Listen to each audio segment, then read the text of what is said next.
And hello and welcome everyone to the Pro League Qualifiers. This is the finals where we'll be covering everything Apex Legends action in APAC-South. My name is Lace. You've probably seen me before chatting stuff on this long shot production. We're here to bring you all the hype and the passion from this region. Now to introduce the ones who bring the game alive. Of course, the world-renowned Genome. It's nice to see you back here. And I'm going to say the best yapper in the business, Dax, is back. And we've got a few special guests for you guys today as well. But Dax, it's so nice to have you here with us today. I know myself and everyone is at home is excited to have your passion today in the PLQ finals. But how are you feeling going in today's matches? Yo, first of all, I am blessed to be on this panel yet again. I am with, I'd say, incredible players of Apex. I know you guys went to a LAN recently. I know Gino even made it to the top 2. Lace had her top 5 team as well. You guys know what I'm talking about. It was super competitive. But yeah, Gino, of course, he's going to be going to the playoffs very soon. But for now, APAC-South, so excited because the past few days have been so incredible here. Yeah, exactly. And I'm going too, Dax. I'm heading overseas as well, so I'm going to be in there watching, cheering Genome on. Might just have Genome on my forehead.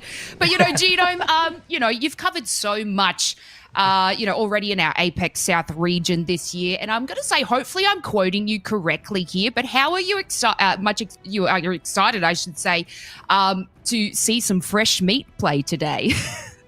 Oh, yeah, absolutely, right? I mean, this is essentially where our Split 2 is starting. We're sort of jumping the gun a little bit, right? Because obviously we have to go and finish off Split 1 at the Split 1 playoffs in LA. Hope you guys will be either joining us there or tuning in for that. It's going to be a lot of fun, like always. But yeah, this is kind of the start of Split 2 in a way, right? Because obviously we've got the 22 teams who placed 1 to 22 that will be joining us from Split 1. But then we've got these 8 other teams that will be decided right here, right now, today. Exactly right. Before we touch into it further, but we're going to see some people that we have seen in Split 1 make it back today, Genome. So, we're going to see, I think it's about the bottom 8 teams that were in our Pro League. So, a couple of them that, have performed throughout the Split 1. We're going to be able to see that too. But yeah, I'm just excited to see some brand new faces, brand new teams play throughout this because, our region is just so packed full of excellent players. But, our region always sees to show us what they are made of. And I know we're kind of rearing and ready to go. We're going to touch on a little bit how this format works. It's a bit of a brain teaser, I think, guys. I was having a look at this and I'm like, there are just so many different rounds here, but to make it as simple enough for you guys. So we've had Challenger Circuit. Our top 2 teams from that moved on to Winners Round 2. Like I just touched on before, our Pro League teams, the bottom 8 teams actually got to go to round 2, I believe, Genome. Then we've had Challenger Circuit teams, teams 3 through to 22 would have played in the winners, first round. So we've got a lot happening now, Genome. Yeah, so essentially the first 3 rounds here that you see, Winners 1, Winners 2, and the elimination bracket, they all happened throughout the rest of the weekend. Today, we've whittled these top 30 teams that you see here, all from the Challenger Circuit and from Pro League down into the top 20. And, there's a couple of surprises in there, right? Not all of the Pro League teams made it through. Yes. And now we are in the final round. It'll be a match point series where we get to see those top 20 teams take it on. And as you can see there as well, the top 10 of those coming from Winners Round 2 will be walking in with a couple of advanced standing points as well. Yeah, exactly right. And, we'll get into everything a little bit later on there. But, we're at the finals today. So we've reached the end of this. So, we're going to see some teams battle it out and get it there. But we have ourselves a special little guest today. This is someone special that's been covering all things Pro League qualifiers. So let's bring over Rexu. Rexu! So lovely to have you here today. I know that you've been, in and amongst everything, qualifiers. You've probably got the best knowledge out of all of us, I'd say, going into this. But, how excited are you for these teams to put on a good show for us today?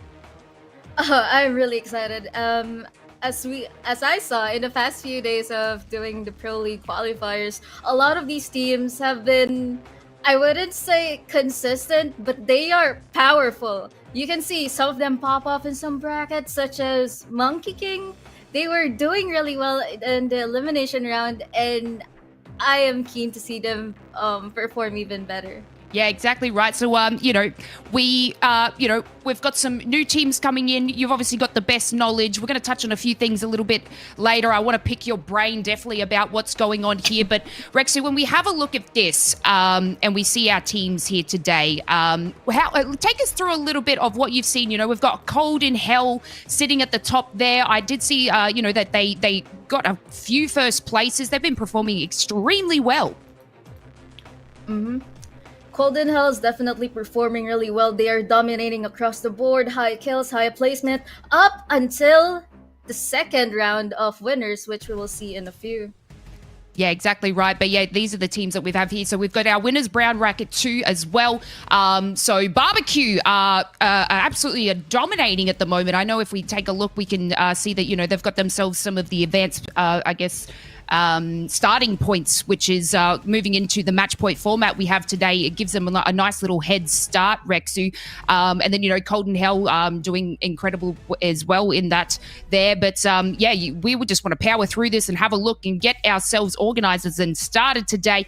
But Rexu, I guess taking a look at like these sorts of things, going into, talking about meta and stuff like that, we had a little chat in the green room before. How are you feeling about these teams going in with a brand new meta? I know we had to talk about it. We talked about their compositions, and I've been seeing a couple of lifelines in there. Why don't you take us through some of these team compositions they've been playing? I think Lifeline is definitely helping these APAC-South teams play even more aggressively. As you can see that most APAC-South teams prefer to do a bit more aggressive, be a bit more powerful, be a bit more of a show off, and they like playing legends such as Revenant, Pathfinder, and these support picks such as Lifeline definitely helps in keeping them alive during the battles, because you can't really win all of your duels, and that's just part of the game. And Lifeline's definitely helping them perform even more consistently. Yeah, exactly right. And Dax, how are you feeling about this full send meta that our qualifying teams have today? Look. First time I was on ALGS, I was kind of questioning people playing things like Pathfinder, playing something like Revenant. But it's crazy to think there is high aggression, full send, and some of the best fights we've seen in the qualifiers so far are because of these very aggressive teams. Exactly. Well, Rexu, thank you for your insight. Dax, Genome, I think it's time. We're going to head on into our first match. I believe we're heading over to World's Edge. Our teams are just sitting there waiting to go. This is the finals. I'm so excited for you guys to be able to cast this, and let's head into it. We are getting started. Thank you so much to Lace as well as Rexu for hopping into the panel, giving some insights over the past few days, because this is where it begins again. How many matches are we gonna go? It is a match point format, Gino, and we are starting things off on World's Edge. Immediately, we see a bit of contact here at Loki's team on one side. Great Fanta versus Luna, Tickle, and Booba getting ready here. Yeah, we didn't actually expect this contest to be coming out. We hadn't had any peg down in the in the drop spots here for World's Edge, but it looks like we're going to be getting some action right from the get-go. Yeah, Great Fanta already in contact. Nico down on the floor, and BLT making Great Fanta work for it. Absolute aggression immediately. Collapse, the only one still standing now, has a longbow to work with. They can't find anyone else. BLT still sticking around in cover. You have Sickle, the only one still standing. A 1v1, very common in the Pro League qualifiers. We've seen multiple times, even final circles head this way. But seems like Tickle, he has a bit of an advantage with the armor collapse. He's gonna push on in one more time, and the shot connects! Great Fanta eliminated early on. Oh man, pick up the gold RE45 as well. In terms of weapons that you could have when, you're doing white armor contest, that one will come in pretty handy. But you can see Sentinel headshot to finish off there. I think we have to give extra props here to BLT, right? Because they were playing Bang Blood Caustic, pretty standard composition at this point.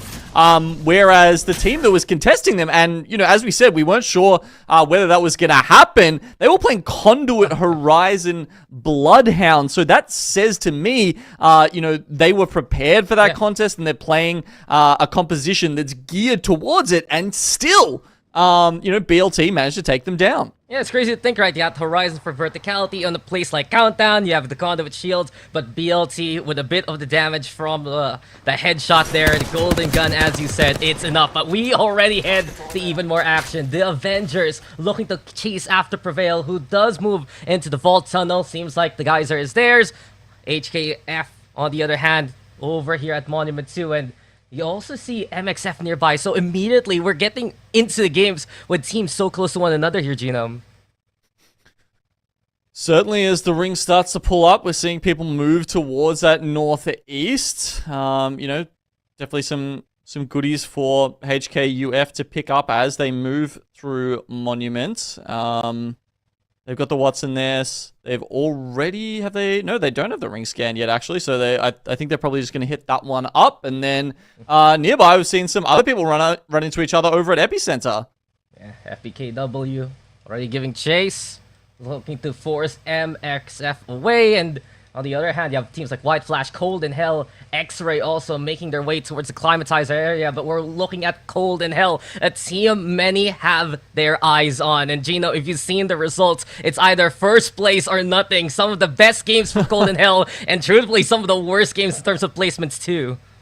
Yeah, they have been absolutely slapping here in the Pro League qualifiers. There's not really any other way to put it, I think. I think they've got the highest amount of wins out of anybody, and that's without playing some of the lower bracket matches that other teams have had to. So, I think Cold in Hell is definitely the firm favorite here to take out the #1 spot and win this match point finals, not only because of how many points they've been putting up, but as I said, how often they've been walking away with the wins as well. Yeah, they're the team that have gotten those out. So we're watching FPKW on the other hand, a little bit of action here. Soyo falls, White Flash in a bit of trouble as this house is heavily contested.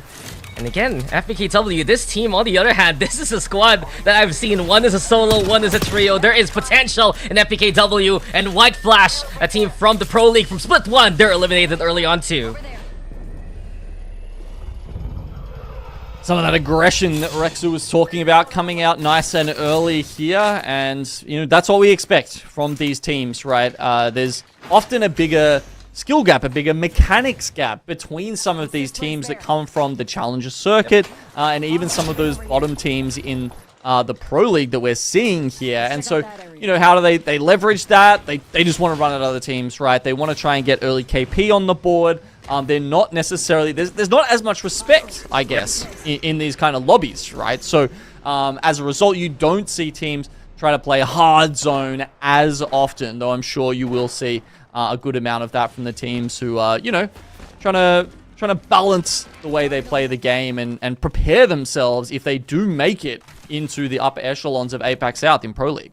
Yeah, I mean, let's be real here, Genome, right? This is still the qualifiers. They want to be the best of the best, but they're not there yet. They're trying to prove it here. There's that room for error, and we'll see some teams really try to skill gap the other squads, especially when they see one another. Aggression is part of the action. MXF, on the other hand, we're watching them move around too.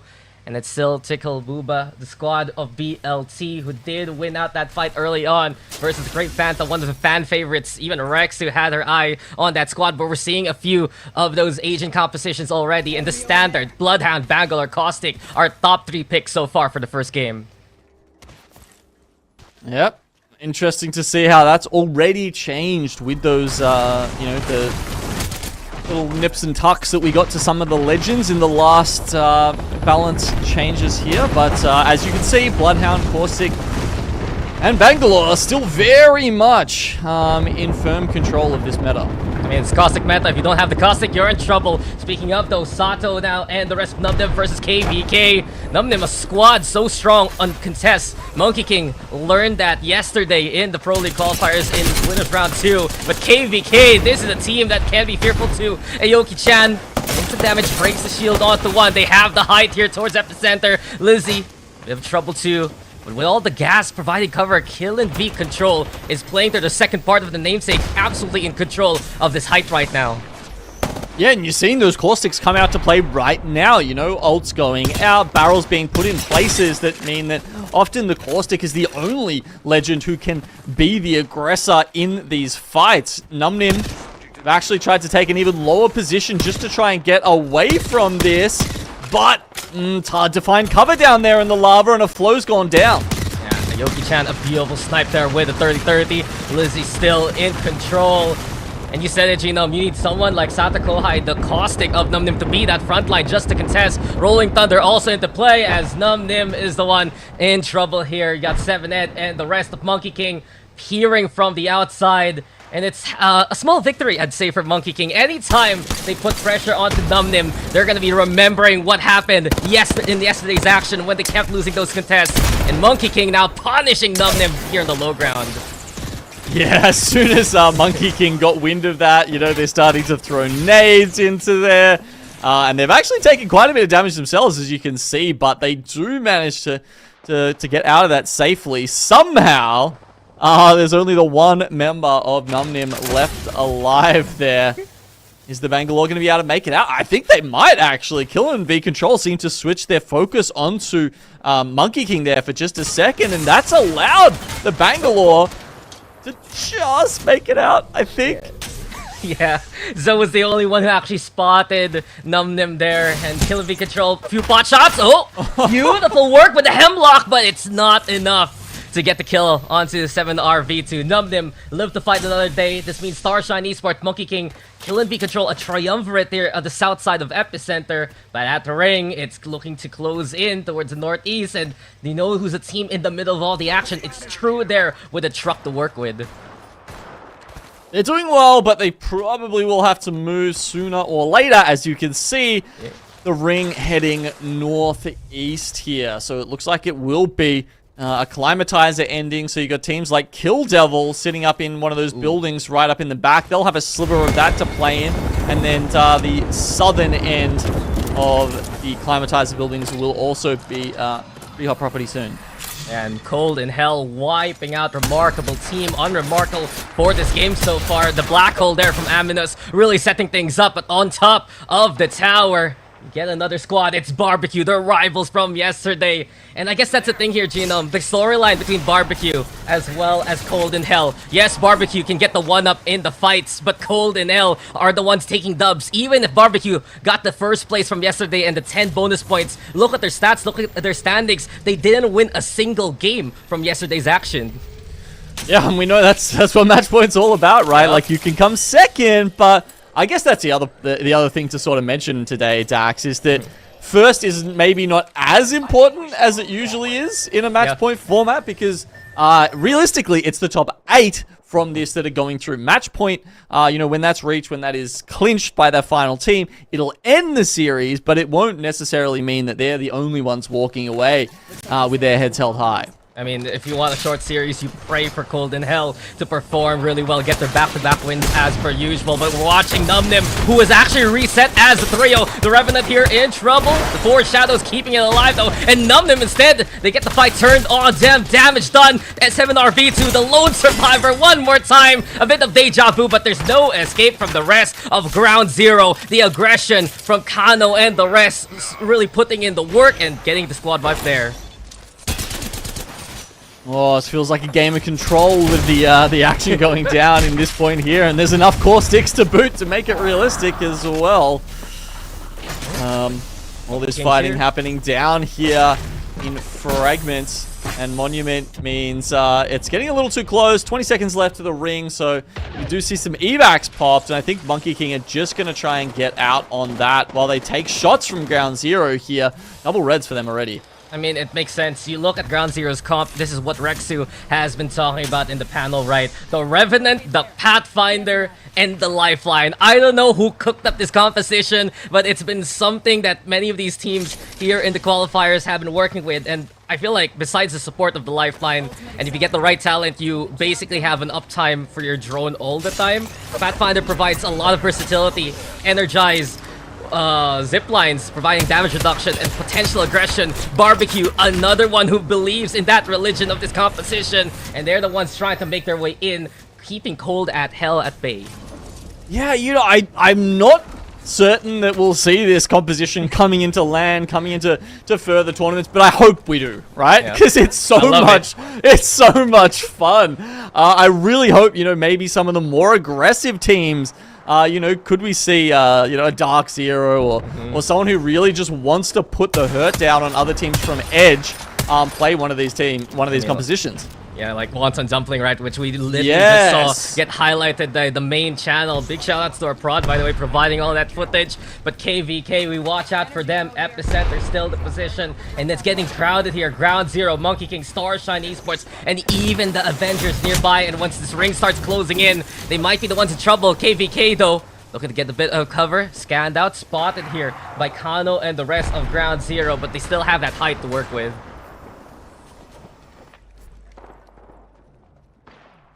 Quite a lot of teams stuck on this side of the epicenter, and it's not a great place to be. They've got to cross the river of lava. There's 2 bridges on the way out, but, I mean, you know, 2 bridges, 6 teams, you do the math. How many are going to make it into that next circle?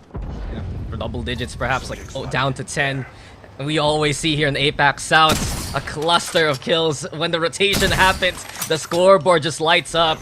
And I guess while we have a bit of downtime here, I do want to mention also, watching out for the lifeline, since they changed the care package to have golden items instead of having those red weapons, right? You're going to see more of those golden knockdown shields, more of that golden armor, and in the fights where the lifeline can get the reset, especially when you just have to tap it, these players are coming back with around, what, half HP, half armor, ready to fight and ready to go again.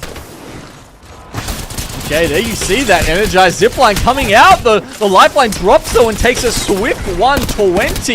Is it enough though with the access to all these red armors? Ground Zero will put Monkey King down. That's not an easy team to win like that. And Ground Zero just fighting Monkey King in pure mechanics. This is a team that can just go for the full send. I remember what they did to Starshine Esports yesterday, all the way in landslide. They just disappeared in the blink of an eye.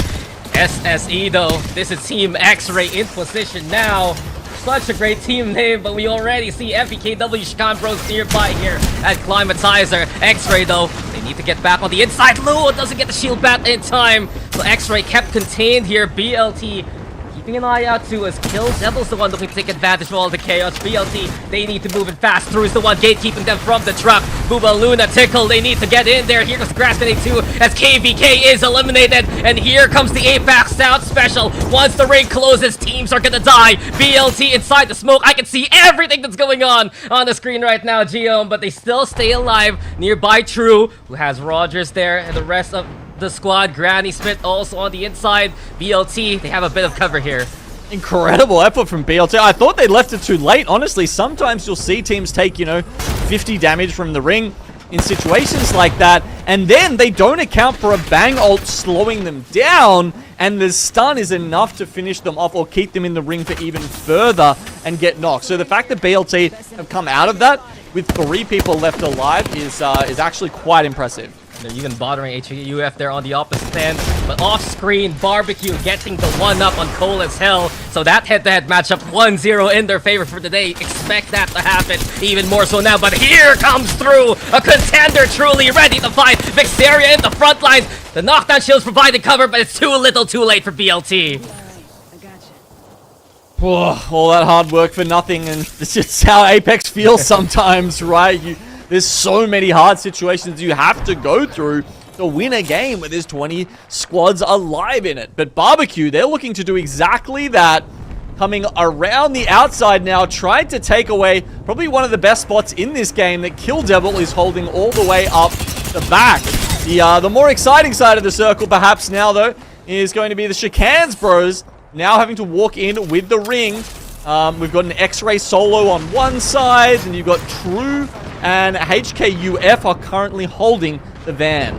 Chican Bro, this squad qualifying by a single point from yesterday, clutching it out on this map, making it to second place. They eliminate X-Ray now, and while this happens, HKUF keeping an eye on the True. They have the Watson pylon in position. Kill Devil on the other hand here on screen, facing off against Barbecue. Action afoot, Chican Brothers taking advantage of the chaos and also chipping in to be that third party. But HKUF, they wipe out True. They get back into cover inside their truck. A little bit of danger though. The gas, it's too much to handle, and this is the problem when you don't have that caustic. Yes, you have the Watson for the nades and whatnot, but you can't fight out the gas, and HKUF, they get fumigated there.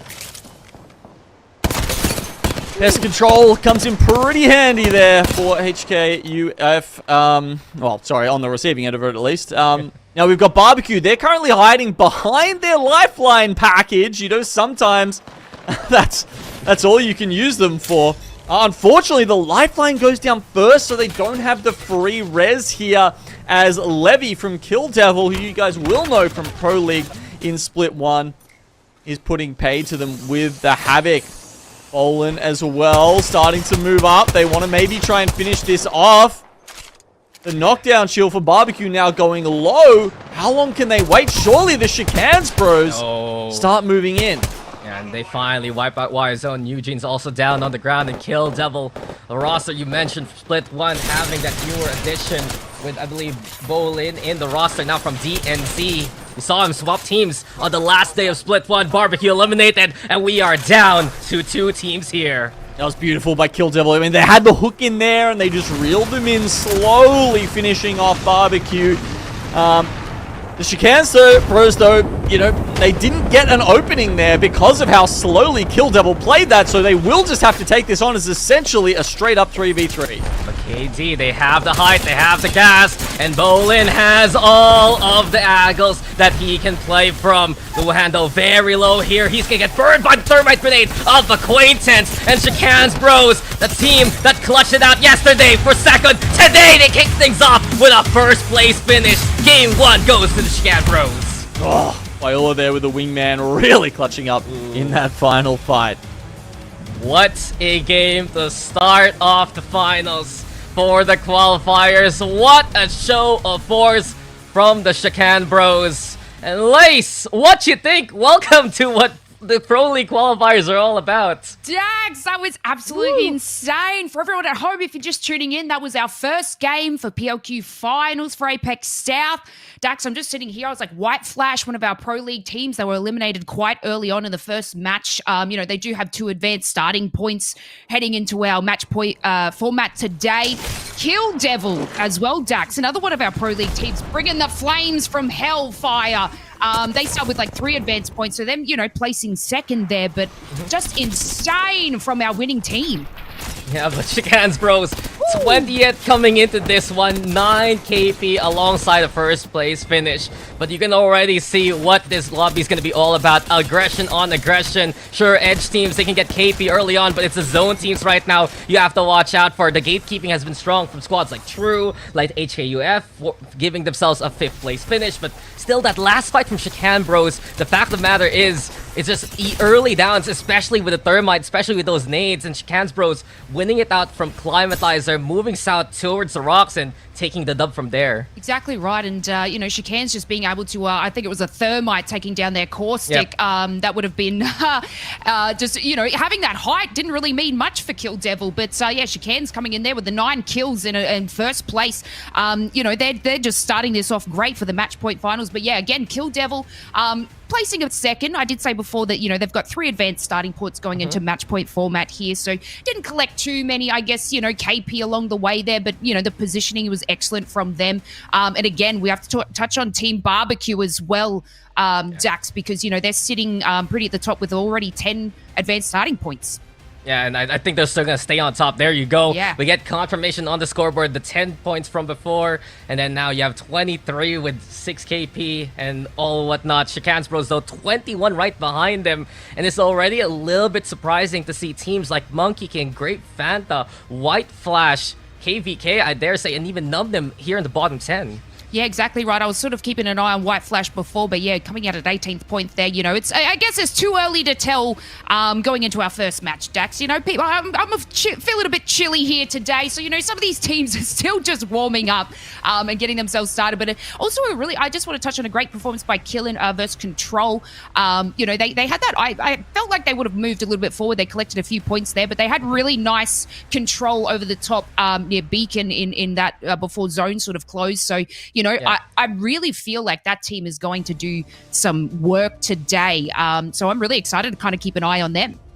Yeah, KVK, there's a lot of potential for the squad, especially when they play as a trio. I do feel, though, Genome did mention of Great Point a while ago. Some of these later rotations coming into the rings, you're going to be in trouble because it's not just the zone teams gatekeeping you, like, for example, True was, right? But then you're facing off against teams like Monkey King, you're facing off against teams like Numnim, and you're all rotating all at the same time. I do feel like moving into later parts of this session, if we get even more games since it's match point format, you're going to see some of these teams realize, guys, why don't we just play inside the ring and wait for the kills to come to us? Because right now, it's really that decision making, and that's what can separate the team that will make it to split 2 or not. Yeah, no, that's an incredible point because, we go from watching like Pro League and you like you said, we have a lot of teams sort of rotating in and that's who you've got to sort of fight it with. But yeah, you do find in these sort of matches, you get a little bit of a meta switch up. We're touching on, with the rest of the teams were playing, Lifeline and stuff like that. So yeah, got to be very careful in those rotations. But we're going to take ourselves a short break, Dax. We will see you guys back in a moment for match number 2.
Is going to be your champions of the Apex Legends Global Series. And welcome back, everyone. That was our first game for APAC-South PLQ Finals. We do have a bit of a match point format heading into today's matches. So just a quick sort of recap on that. We need our teams to hit 50 points. They become match point eligible. And then I say all they need to do is win a game, right, Dax? But, that's not as easy as I say it is, okay? It could be they win it in the third game, they win it next after that. It's not as easy as I say it, but we do need our teams to reach 50 points, match point eligible, win a game. We have a fair few teams, Dax, that are sort of have some advanced points. So I know Barbecue have about 10. So, they've got a nice little start. Yeah, I mean, it's exactly why they're in the lead of the scoreboard right now, but I feel like it's still something they need to watch out for. They're that team, Barbecue, that didn't get any dubs from yesterday. Someone like Cole and Hell might be the ones to take that top set for them. But if you remember, Lace, even though it's match point format and winning through while having 50 plates will bring you to the first point, it doesn't really matter as much compared to Split 1 itself because you just want to qualify for Split 2. You want to be part of that top 8 to make it to the future of ALGS. That's exactly right. So there's no cash monies today, but there is fame. And, you want to head into, Split 2. That's where you can start to earn those cash monies and move on to, fly overseas. I know that a lot of us are sort of heading over to LAN and it's going to be an amazing. And that's what they're sort of playing for today. They're showing us what they're made of and they're doing that. So it's everything's on the line here. We're going to head on into our second match. We are back on World's Edge, Dax. Let's see how our teams can perform.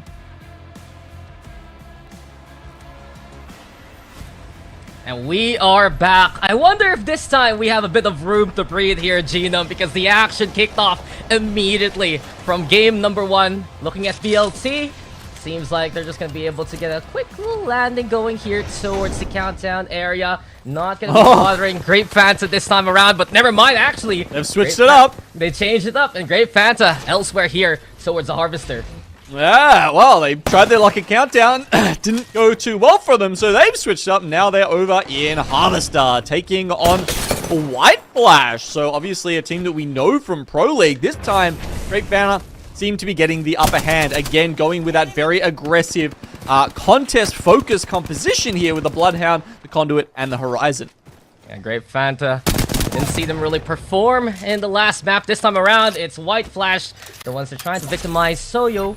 He's gonna fall first. They're already hunting down for any other of these players, but I believe Rococo trying to get away low-key, actually finishing him off, collapse, netting those kills, and White Flash, they're gonna be taking Harvester by storm here as we're getting our team comps, and immediately our ring looking to head towards the east here, nearby Ghost Town Overlook.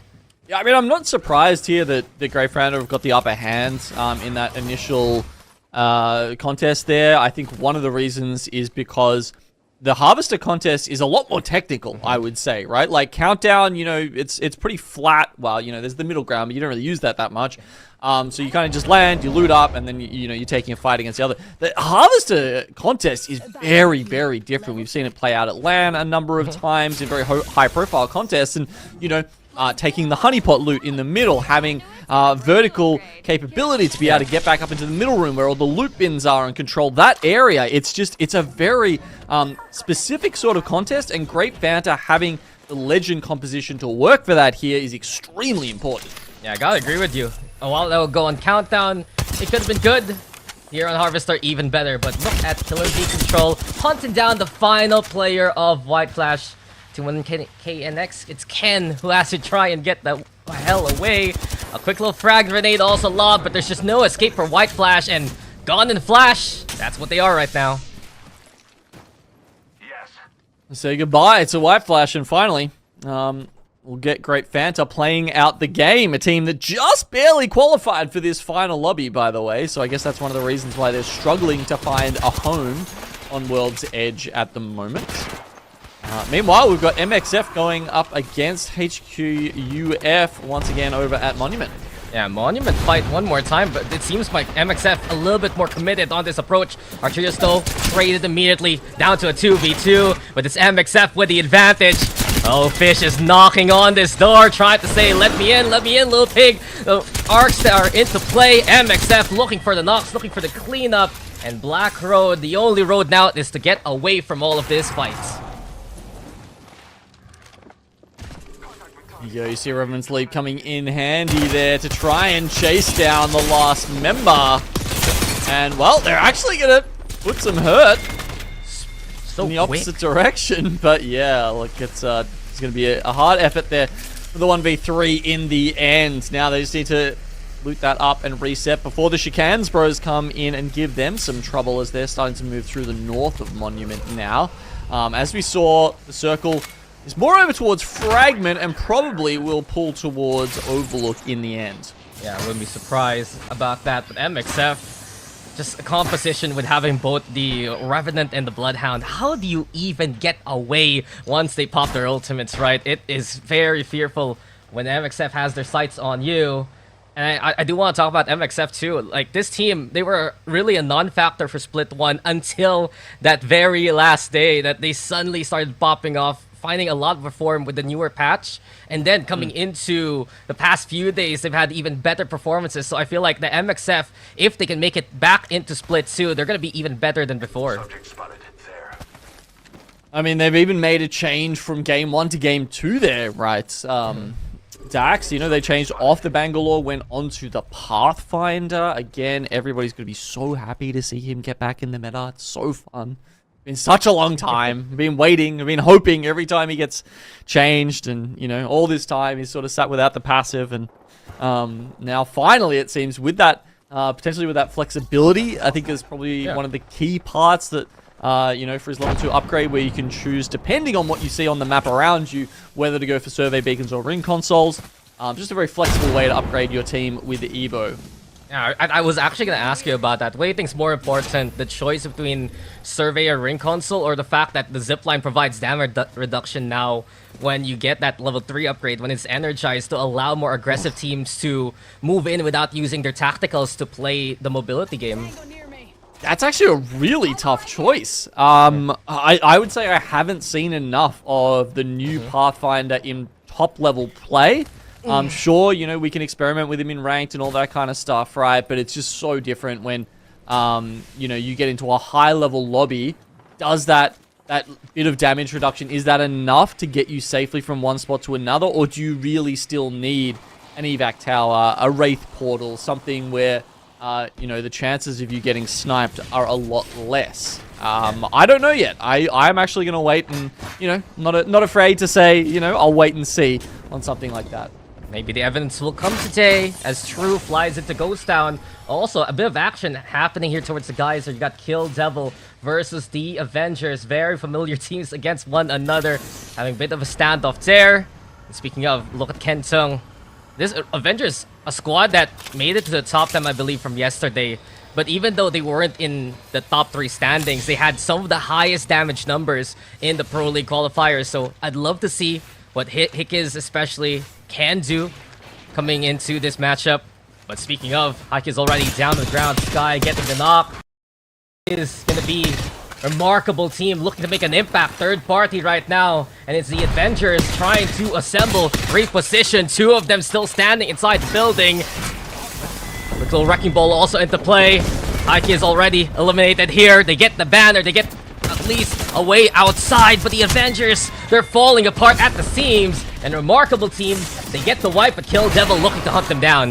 Oh no, so that's Kentung going down there. Yet again, a player that people are probably familiar with from Pro League, and they leave behind.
A bit of action here, and still already a flow down the ground every time Monkey King puts the hurting onto Numnim and the rest. You know they're gonna have a smile on their face, and that Monkey King gets the wipe that they need. So 15 squads left here as we see more teams look to congregate. I'm also watching out for the middle of the next ring here. Great Fanta's in position, but Shakan's bro is looking to contest that too.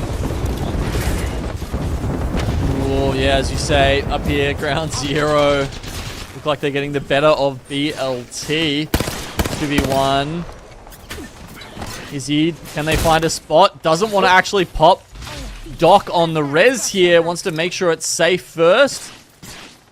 And with Louis-san coming back up here, it feels like there's every chance that they'll be able to keep going here. But Tickle has managed to run away.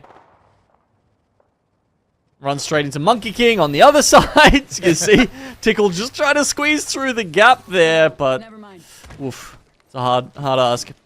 Yeah, BLT again struggling here, but you can see early, Lifeline plus the Patty and the Revenant. There is no even trade. Monkey King though now the one's in danger as here comes MXF. A strong contest from Fragment looking to push on in. Already have the knock advantage, and immediately you can see that you have MXF looking for a 7E, especially Aimbot though, down on the ground. The only one still standing left is the Caustic. There's an angle to play from the building here. The gas grenade also to try and provide some cover. He wants an arena to play from. MXF can they easily be able to get the res going, and Asaran giving chase, putting pressure on the Caustic here. Sees a target, looking to get the crack going. The shield battery popping in time though. A peek on out yet again. 7Ed with the fight. The shots though from Nastif, they do not connect. And Monkey King is sent packing here. Nice little pickup there from MXF. And, you know, they've got... There's an evac tower next to them. I don't think they're going to get... Oh, will they have time to use that to get into this next ring? Because it has pulled very much away from Overlook. And all those teams who were set up, both in the sort of Northern Village and on the cliff side of Overwatch, are going to have to start moving out when we get to round 5. That's it. Teams in the vault a bit further down. They're going to be okay. Remarkable team. They've got a lot to struggle with here. And they thought they could escape Kill Devil, but Kill Devil wisely playing to the western side of Vault Tunnel instead. Now, they do have neighbors in Barbecue who are playing on top of the rooftop, especially with Eugene's up there. Kill Devil, though, still would cover. Remarkable team eliminated here. But you can see gatekeeping getting very important, even more so than before here on World's Edge. Door breaks, Barbecue thinking about it. MXF also lying in wait, and actually, they're the ones kicking off the action. They don't even wait anymore. They look for King, and now he's in trouble. Barbecue the ones trying to find a way to get out of this predicament. Arcstar's lob. MXF still in position on the other house as Barbecue is forced to play on top of the rooftop. Oh, I mean, it's such a cruel ring shift here. I mean, Loki and his team in Great Banter have just walked straight into the Dorito house, which is probably one of the best spots here in Ghost Town within that next ring, but you've got so many other teams having to make their way down from Overlook, and as you can see, Starshine Esports here still stuck in a battle. Yeah, and Starshine versus Cold and Hell. Here we go again. Black Hole set up here from Animus. The Gravity Lift also, as Ashley KW is eliminated now. Cold and Hell looking to make their way through. His alternator looking very pesky against those shields. Cold and Hell, they have the height. Starshine, what can they even do in this predicament? Two still standing, as you already have the Bloodhound down. Cold and Hell, they'll take the POI for now. There we go. Find the one remaining. And their teammate actually got out. So Liang from Starshine has made his way towards the ring. Don't know how long he'll survive, though. True have come out of their bunker, and they are looking to make some space on the top side of here behind those rocks. Sort of sit out in the open. That's going to be a very important piece of this final zone. Barbecue a little bit below that. You know, if they can maybe put some pressure on True and take that spot away from them, that would go a long way to helping them. But as you can see with the zone closing here, there's 3 or 4 teams up the top who still have to make their way in, and they're all kind of looking at each other, trying to work out who's going to pinch who. Yeah, and look at True right now in such strong position. X-Ray also doing damage against Cold and Hell, who is eliminated now. X-Ray still in position, keep fighting, and Ground Zero is the one in trouble here. They have to pop the 4 shadows. They're looking for the Doctron to keep them alive, but Hizzy is already gone from this fight. X-Ray giving chase, taking the northern side for themselves. And X-Ray wiped the slate clean. Ground Zero left to 2. While this happens, it's True also chipping on in. While this happens again, another potential fight from Chikan Bros, and that's really what the story is all about, what this game is all about. Squad on squad action as soon as these rotations force them to meet one another. Chikan Bros, they have cover inside the tunnels. Ground Zero is eliminated. X-Ray left to a solo here too. You can see the last member left alive of X-Ray trying to work out if they can maybe go for the reses, but with the Bangalore ult put down by Ua there, they really don't have an opportunity. They do take a knock, though. In the meantime, Acquaintance, and they get them back up. True now looking. They are so split, though. I mean, there's two of them up the top, and then you've got Granny Smith down the bottom there. On the caustic, so far down.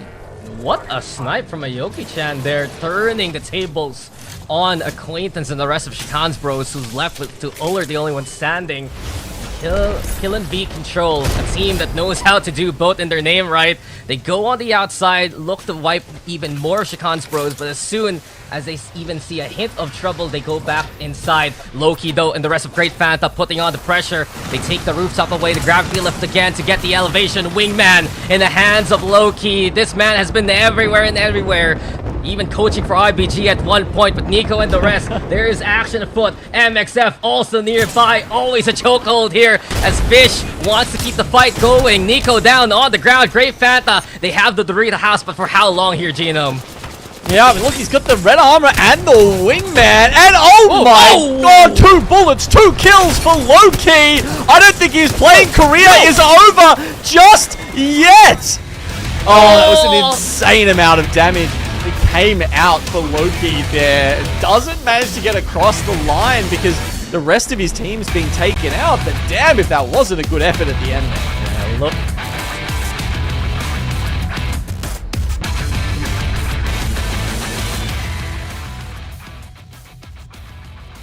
Fast and furious is how I'm going to describe PLQ Finals, Gino. Like, match 2 was nothing short of aggressive. And I think our winners there were True. You know, I'm just going to throw this. Truly, they are doing the work today. I witnessed Rogers there in the tunnel near guys are just absolutely taking down everything in the path. And to take that win out on top there, Genome, was exceptional from our team True. Yeah, I mean, that was a big effort. As we see, they were so split. They were literally like on opposite sides of the zone from each other. And that's, you know, it's a pretty risky way to play it out, Lace. But, you know, they managed to keep it together. They don't take, you know, I guess any further risks than that. Like, you know, they don't get into a fight that they can't win.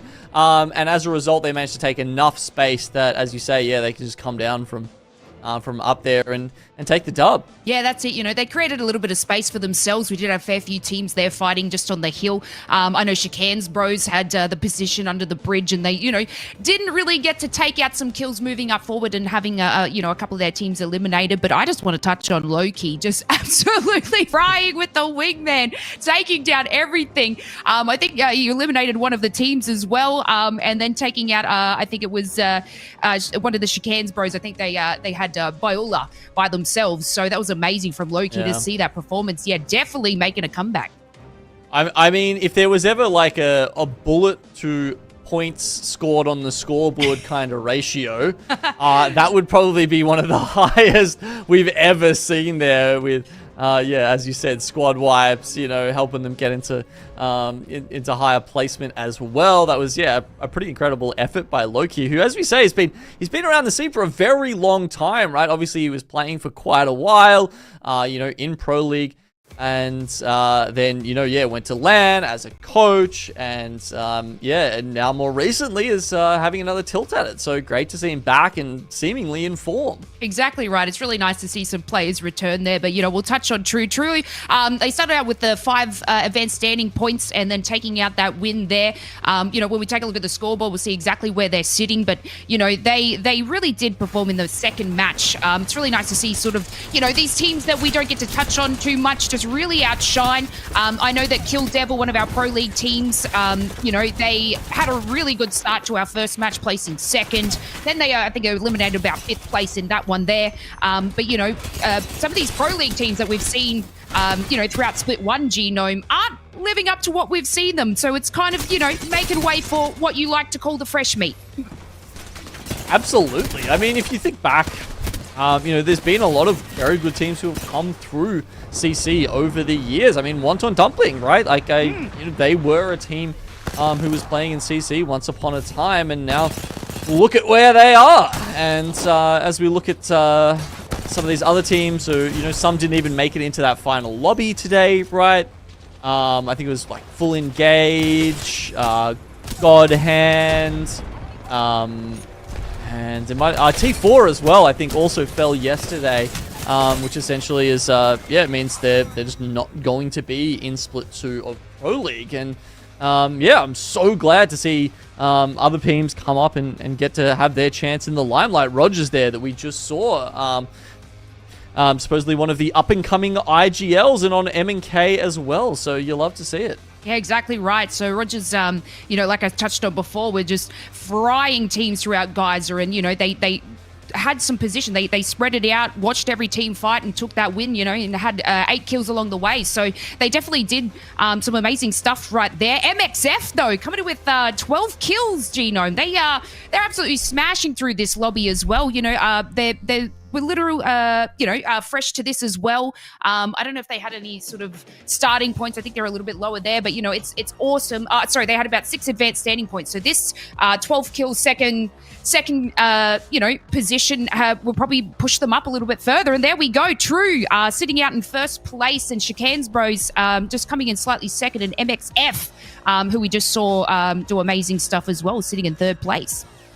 Indeed. I mean, you can see that, sure, some of those advanced standing points are nice to have.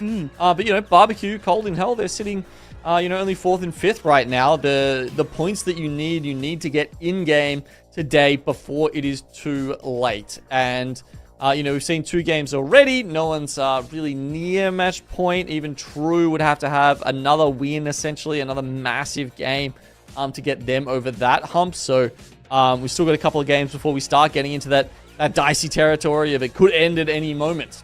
Exactly right. And you would see Kill and V Control moving up into the top 10 as well. It's really nice to see them. I kind of wanted to touch on Lizzie being one of our women players as well, and playing on Caustic and, really doing amazing. Seeing, they control the top in our first game was just exceptional from them. So it's really awesome to not only have these new players, but, have Lizzie from China join us and play in these leagues. So, only time's going to tell for when these teams are going to move up. But nice to see them in top 10 and just, absolutely going through that sort of stuff. So, match number 2, nothing short of amazing, Genome. But, we still have a little bit more. We've touched on that we're a match point here. And like you saw, 32 is our top standing, team. So we still got a few more matches ahead of us. Yeah, I mean, as you say, it's really cool to see some more representation here. It's been a little while since we had someone playing in Pro League. I don't think we've had it so far this year. Last year, we definitely had, I think Kurenai was playing in there for a little bit, as well as Winnie. Winnie, of course, now coaching Serenity, and, one of our teams that should be making it to LAN. So that's very, very exciting. And yeah, look, awesome to see, diversity in terms of, the countries we've got represented here, and everything else here in these Pro League qualifiers. Exactly right. Couldn't have said it better myself, but go the ladies. But we're going to take ourselves a short little break, everybody. So sit back and relax, and we'll see you soon for match 3. Look, I mean, this has been the most competitive year of Apex. Who is only going to get? Who is going to be the team to challenge the titans of TSM? From legacy to a dynasty, it is now complete for TSM.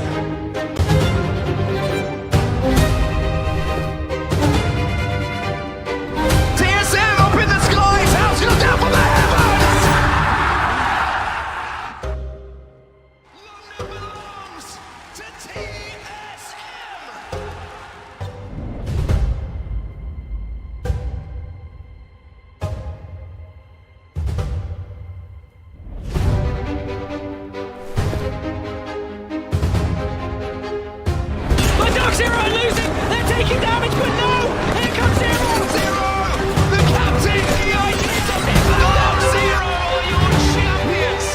I think we're starting to see a bit of a rivalry develop in Apex Legends as these trophies just keep going back and forth. Dark Zero, TSM, it's always one of those two teams. Unbelievable final we've had here today. 4-5-4 and eliminating TSM as the first team to go in the lobby for. Optic Gaming might be about to break records. Dropped. Tries to move in to clean up the pieces. Optic will fall. TSM are your Game 6 champions. And TSM. This is going to be SAF versus TSM in the final fight. A chance for Legacy to become a dynasty with a hostile takeover. TSM are your champions. Do you fear me, pilot? I don't fear anything. Can you say the same?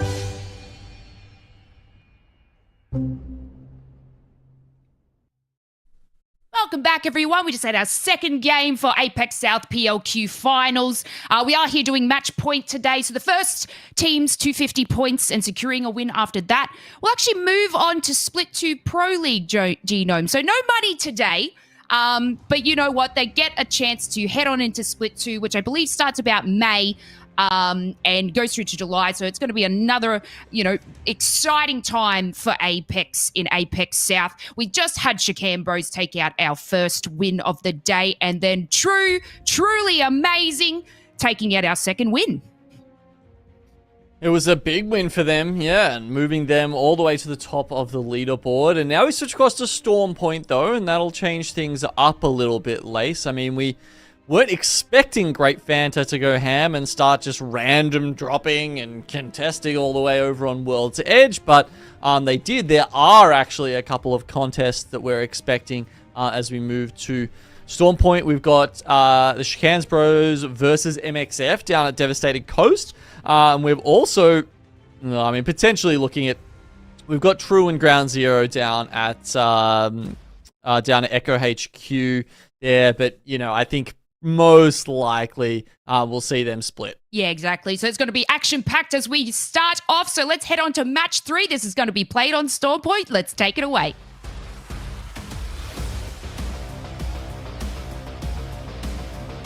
It's been utter insanity for the first 2 games already, Genome.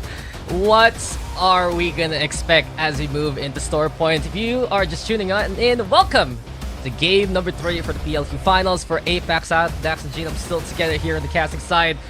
And come on, World's Edge, it was absolute banger games, absolute chaos before the 5th ring even closed in, Genome. What do we get here in Storm Point now? Yeah, well, maybe not the contest that we were thinking about, because as far as I can see, MXF are alone down at Devastated Coast, Echo HQ and Coastal Camp, as we thought, very much by themselves. So who's gone somewhere else? I'll just have to go back and check our little drop spot map to try and work out what's happened there. Yeah, and also, just to take note real quick, I'm looking at previous contests from the past few days, and I think really one talking point right now we have to take note of is Monkey King. This team, they're struggling right now, but for the past few sessions, it's because they were contesting Numnem all the way in the pylon. This time they have given it up. They want to actually be able to play Storm Point from this point onwards, and they're playing into the wall, but that ring shifting towards the west, the mill being considerations for the final ring later on. Okay, so the big change here is we've got, so on our drop spot map, HKUF had claimed mid-map and Jurassic. They're just sitting in Jurassic, and we've got the Shikans Bros over at mid-map. Yep. And if you're watching Starshine, they got Command Center. Also, this is a very peaceful Storm Point map, actually. And I guess other POIs really to talk about. You still have White Flash all the way in Barometer. Their POI from Split 1 before. HAUF. Everyone's playing Jurassic Park, and Kill Devil are the ones near us here over at Ceto Station. So as of right now, take a breath, Genome. Take a whiff of that fresh air, because this is the first time in a long time today that we get peace on the battlefield. Yeah, smell that in the air. It's not going to last for long, ladies and gentlemen. It's that's going to be a very short one. Honestly, I don't know if I'm right about this, but I don't think we've seen a 6th and final ring yet. The first 2 games have finished while the 5th ring was just closing in. Yeah, that's wild. It has been making these games feel a lot faster than anything we've seen here in APAC-South. Yeah, you're right. It's a tempo that even we're not used to. But I guess, you know, probably enjoyers of CC who watch that a bit more often, perhaps they expect these sort of shenanigans to be going on. BLT all the way out on the west side of the map are trying to take an evac into a good spot here as they pop up from behind that rock. Now, as you can see on their mini-map, you get a little bit of a hint of the green circle there. So they are going to try and land in some of the oranges as HKUF take the other one. And they'll just sort of be staring it across at each other here for quite some time, I imagine. Yeah, we're finally seeing more of the zone priority from these squads. Also take note, White Flash moving from Barometer to the Broken Armory. You got KG playing the bridge. And of course, it's Cold in Hell in position on the God Rocks. And that's the thing about Cold in Hell I want to talk about too.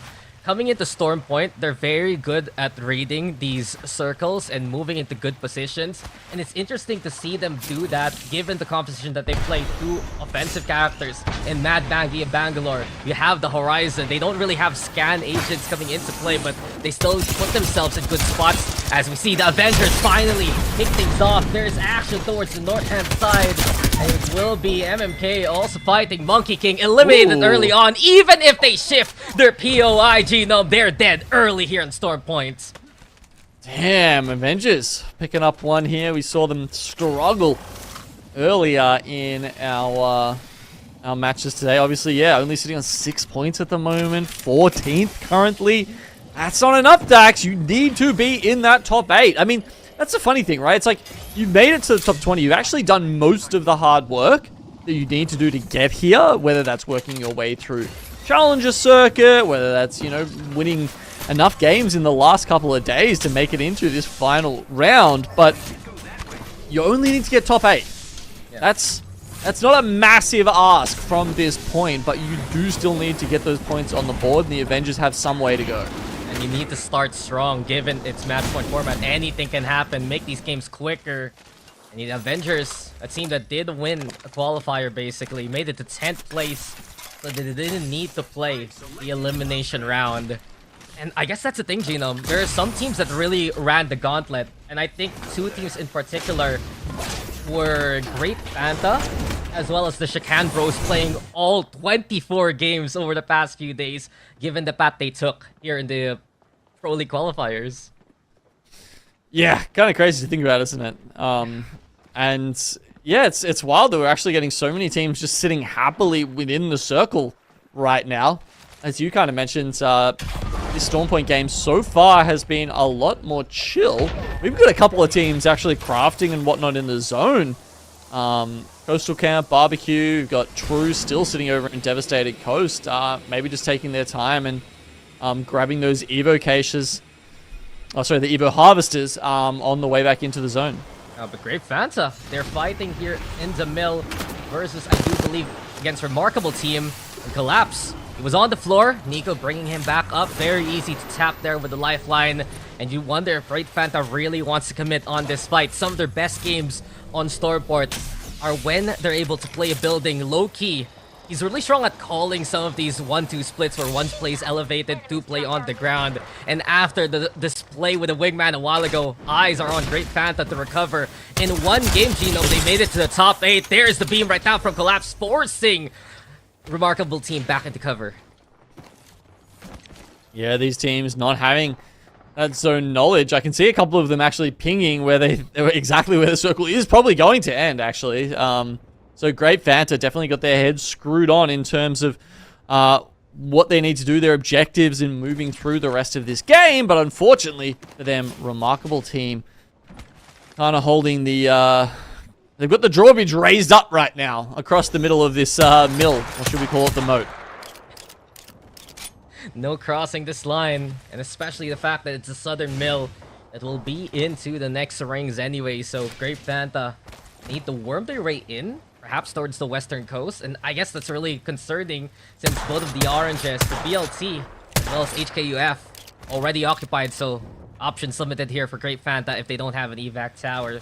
Beyond that though, you also have Prevail nearby inside the buildings. There's still FBKW as well as Starshine Esports. Time to rotate on in. And look who's so far away right now. Barbecue still sticking around Cenote Cave.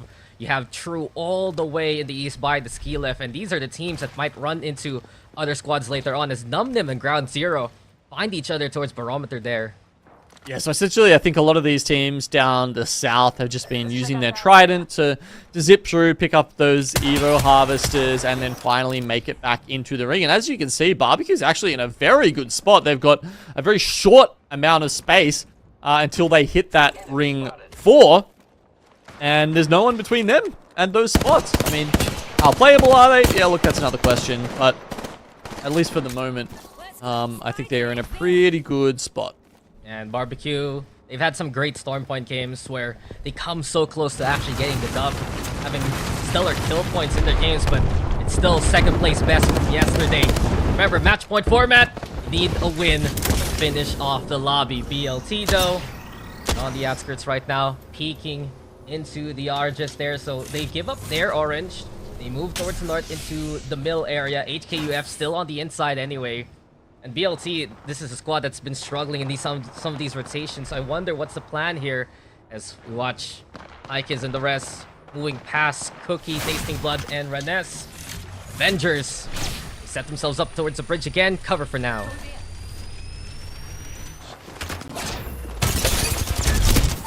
Oh, can he get away? Well, he sort of... Well, she does sort of there. That was Lizzie. Giving her a shout out, and unfortunately she's going to be trying to crawl away from this one, and they are chased down by True, the team that is truly in form today, Dax, sitting up at number 1. And yeah, I think we probably just need to keep hammering this, but yeah, it's the top 8. So when you're watching that ticker up the top go past, yeah, Cold in Hell, Kill Devil, X-Ray, those are the teams that are currently going to be joining us in Pro League at the start of the next split, or at least they would be if you know, it was ending right now. Of course, we will get a minimum of 6 games, regardless of how the match point system goes. We've sort of complicated it a little bit for some of these lower leagues, you know, as time has gone on this year, just to try and make things fair, right? All that means is, you know, we had some very dominating performances in Pro League qualifiers, in Challenger Circuit games, where, you know, teams would be winning in 3 or 4 games, and at that point, you don't get a great sense of how good all these teams are. And when you're determining something as important as Pro League qualification, we want to give all these teams a chance to prove themselves. I mean, this is the format these teams are going to be playing in the future anyway. Might as well get ready as Killin V Control cannot find a way into the ring. And that is Starshine Esports finishing off the job against them. So 18 squads left in the ring 3. This is a record, Gino. First time in a long time. We have so many teams still alive. Someone signed a ceasefire. I don't know what's going on here, but yeah, this is very unusual. Okay, Numnim go up just to go down. Seems like Sato actually gets the knock. It's Ground Zero just idly on top of the bridge. Now the Revenant gonna get the shields cracked. And yeah, there's just no stopping Numnim right now. They could keep on going for the crafts, bringing the damage. They even go for the zip, and Ground Zero eventually eliminates Teddy here by Numnim. Yeah, it was quite funny. I mean, they had the high ground, right? But like, it's not exactly the kind of high ground you want. It was like a tiny slice of it. As MXF come in, they kept getting reses up there. The lifeline even had a gold knock as they were getting back up. But regardless, it was still Numnim who came out on top. But did they get the time to reset? Oh, it's a 1-for-1 again. And here we go, a sliver of elevation. Numnim trying to play off it. 7RB2 though, bringing the action to the forefront. Forge Shadows fading away. Numnim getting the knocks going, and it's MFXF now pretty much one hurting here. Got 7RV2 though to play towards the sweeper cover. Knockdown shield to provide cover here for MXF, but there's no chance against Numnim right now. Kill Devil gonna get eliminated too. Asar, the only one still standing here because of the self-revive! The lifeline can't make it in time though. The ring will finish off the job. And MXF, they played the Hail Mary there with the self-res, but it's not enough. Yeah, look, round 3 closing makes it a little bit tough, but man, that was funny. I mean, what big props there to Numnim for coming out, resetting, and then winning the next fight again. They've lost a flow, which kind of sucks. And I don't... actually, there's a couple of replicators in play. But there's a lot of squads in between them and the replicators, so I don't know if they're going to get that. Anyway, moving on to Great Fanta, who we were talking about earlier. They're going to go in against Prevail, and my lord, do they not do just that. It's actually Great Fanta who are coming out on top of that one. And as a result, they move themselves into 8th place, or they might have even already been there at the start of this game. Of course, they're picking up points, but they're maintaining that position. And of course, that is the cutoff. I mean, what a story that would be to see Great Fanta, who just barely made it into this final lobby, then just barely squeak into Pro League. Yeah, I mean, that second game was enough to bring him to 8th, even if they got eliminated early on in first place. And fun fact, I know people talk about Great Fanta's team name. Apparently, it's discontinued in many places. Here in the Philippines, we have our own kind of Great Fanta. It's called Royal through Grape. It's basically a relabeled one. So, yeah, a little bit of off-topic there. I just wanted to get that out of the way as Numnim still alive. They're thinking about it, really, Genome. They pinged the replicator. They know where the respawn beacon is, and it seems like their mission here is to revive a flow, bring him back to life, and no one will stop them. Into the building they go. X-Ray is gone, executed by Numnim. See you later. Had the X-ray vision on where that player was, and they do get that clean up.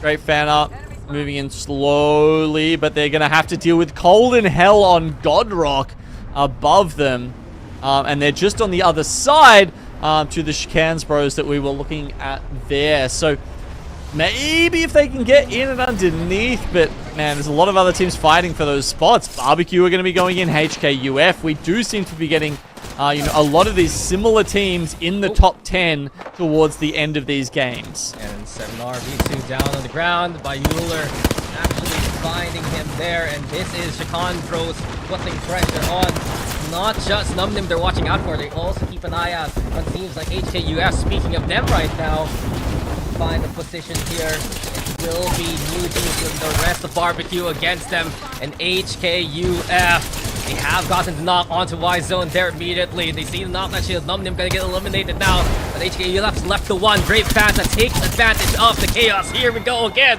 with low-key high impact. HKUF eliminated. They're looking to clean up everyone else here on the floor. And sure, it will be a volley of missiles here. Artillery Brigade is on. Great Fanta still in position right now, though, and they get a good cleanup and get a good chance now to just scavenge whatever they can from these boxes.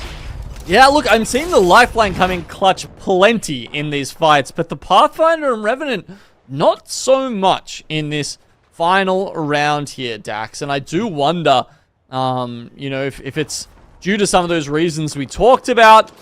I really like the point, I think it was Rex who made, maybe it was you before, that, you can't always rely on staying up, on staying as 3. You will take casualties in Apex. It's just that kind of game.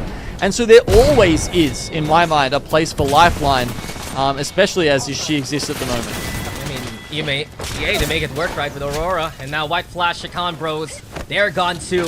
4 squads remaining, and do we get it yet again? Can we actually get the 6th ring here, as it's now time for Rogers and the rest up through to try and face off against Cold in Hell. They know they have the advantage, but Fentu actually getting a knock going. True still standing here with 2. It's time now to wipe away Cold in Hell, and the temperature is set here by True. They're in first place. They're here with 45 points already, and will we see them eligible for match points soon? That's the big question moving forward.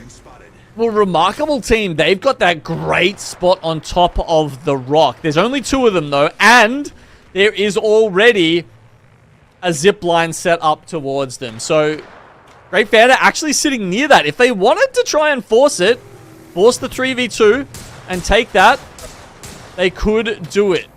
But they've got to worry about True as well. They've got a bow check in Roger's hands.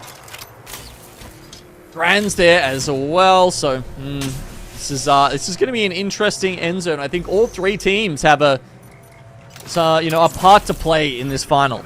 I mean, Great Fanta, they have the least cover, but they have the most numbers. True, they're gonna get pressured there by the ring very, very soon. And here we go, final round, first time in forever, and True, they get this win.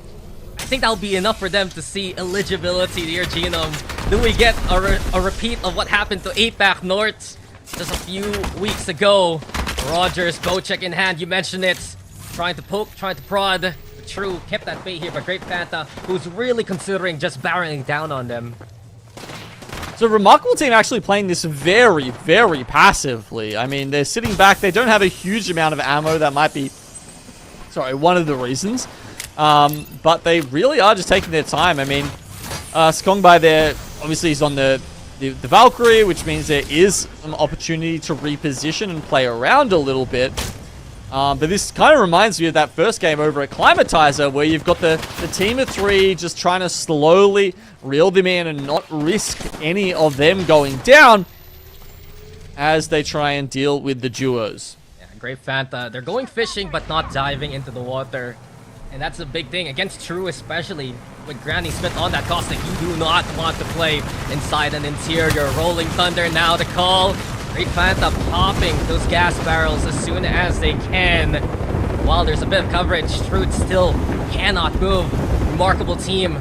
They have elevation, but less on the armor front. Here we go again. Smoke gonna get lob cover here, courtesy of Low-Key. And Rogers, he needs to get out of dodge and get into cover. True, move on in. They find a spot to work with. Okay, so we're still in essentially the same position we were maybe 2 minutes ago.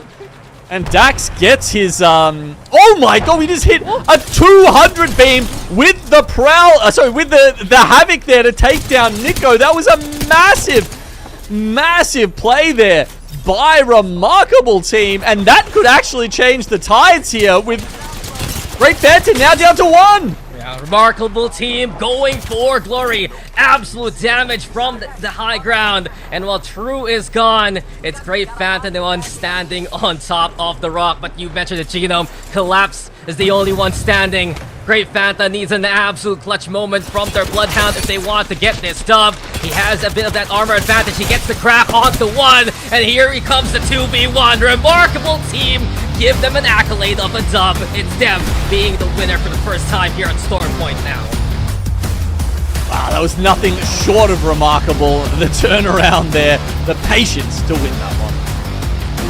Good game from Remarkable team. They get a win on a map that they have won before from yesterday. And Lace, even if Remarkable team was left as a duo, they handled it with absolute cool, calm collectiveness. Exactly right. You kind of just saw them biding their time there behind that rock, just waiting patiently while the other two sort of do a little bit of damage on each other. You know, we had Great Fanta there, doing amazing stuff. Q-Lap so close, holding on for dear life. But you know what? Sometimes it just takes a little patience, Dax. Sometimes going ham and straight into it doesn't work as well. And speaking of ham and going straight into it, I was watching Great Fanta just absolutely collecting souls there, eliminating 2 teams. They seem to be playing really smart at this present time. Like, they're biding their time for those third parties, Dax, and that seems to be working really well for them. Yeah, and I think really Loki is a big reason for that. Just player, coach, his history says it all, and making a big impact here with the Great Fanta roster. A team that I do believe is one of the newer ones, really forming up only for the final qualifier. But there's been so much action here on Storm Point 2. Less so compared to World's Edge, so I'm very happy we got the room to really breathe in some of these games so far. Give some more, I'd say, background to some of these teams. But you can see Lifeline getting very pesky here, Lace. And this was one big example. Numnim tried so many times, they even had to deal with a self-res along the way. I was going to say, as soon as we switched over to Storm Point, I think at least like 7 or 8 teams have a lifeline in the party. So this is a meta we were sort of talking about with Rexu before, where they're coming in with these aggressive Pathfinder plays with Lifeline to clean up the mess afterwards. And yeah, we had a massive change from teams' composition coming over to Stormpoint. So many Lifelines to go around, and as you can, exactly right, very pesky, but sometimes, extremely clutch for these teams. Yeah, remarkable team, though. One good thing that they do run here on the Stormpoint is that Valkyrie. There's so many ways for them to get elevation very, very quickly. It's a big reason why they had Godspot in that final 3-squad scrimmage. You can see because of that, they are able to build themselves up into the top 10. Not good enough yet for top 8 since the kill points aren't that much here, Lace. But look who's getting close to getting eligible for match point. True, 5 points away. Cold in Hell also making it to the top 3. Shakan Bros right behind him. Yeah, and of course, as Genome touched on before, we're going to play out 6 games anyway because we want to make it a little bit fair. And, we were talking about APAC North, how one of the teams did it in 4 matches. So, you know what, we're going to give it a little bit of fairness today. But yeah, True is definitely very, very close there to match point. They did start out with 5 advance points as well, but they are holding that top position incredibly well. Obviously, we see Great Fanta sort of moving up the board there as well, Dax. So, they are, we've watched Loki in the second match absolutely pop off with the Wingman. Then again, collecting, I guess, some more points there at the end. They're really honing it in and seeing them on Stormpoint. We head on to Stormpoint after this as well. I reckon that they might actually perform a little bit well as well. I did want to sort of touch on White Flash as well, Dax.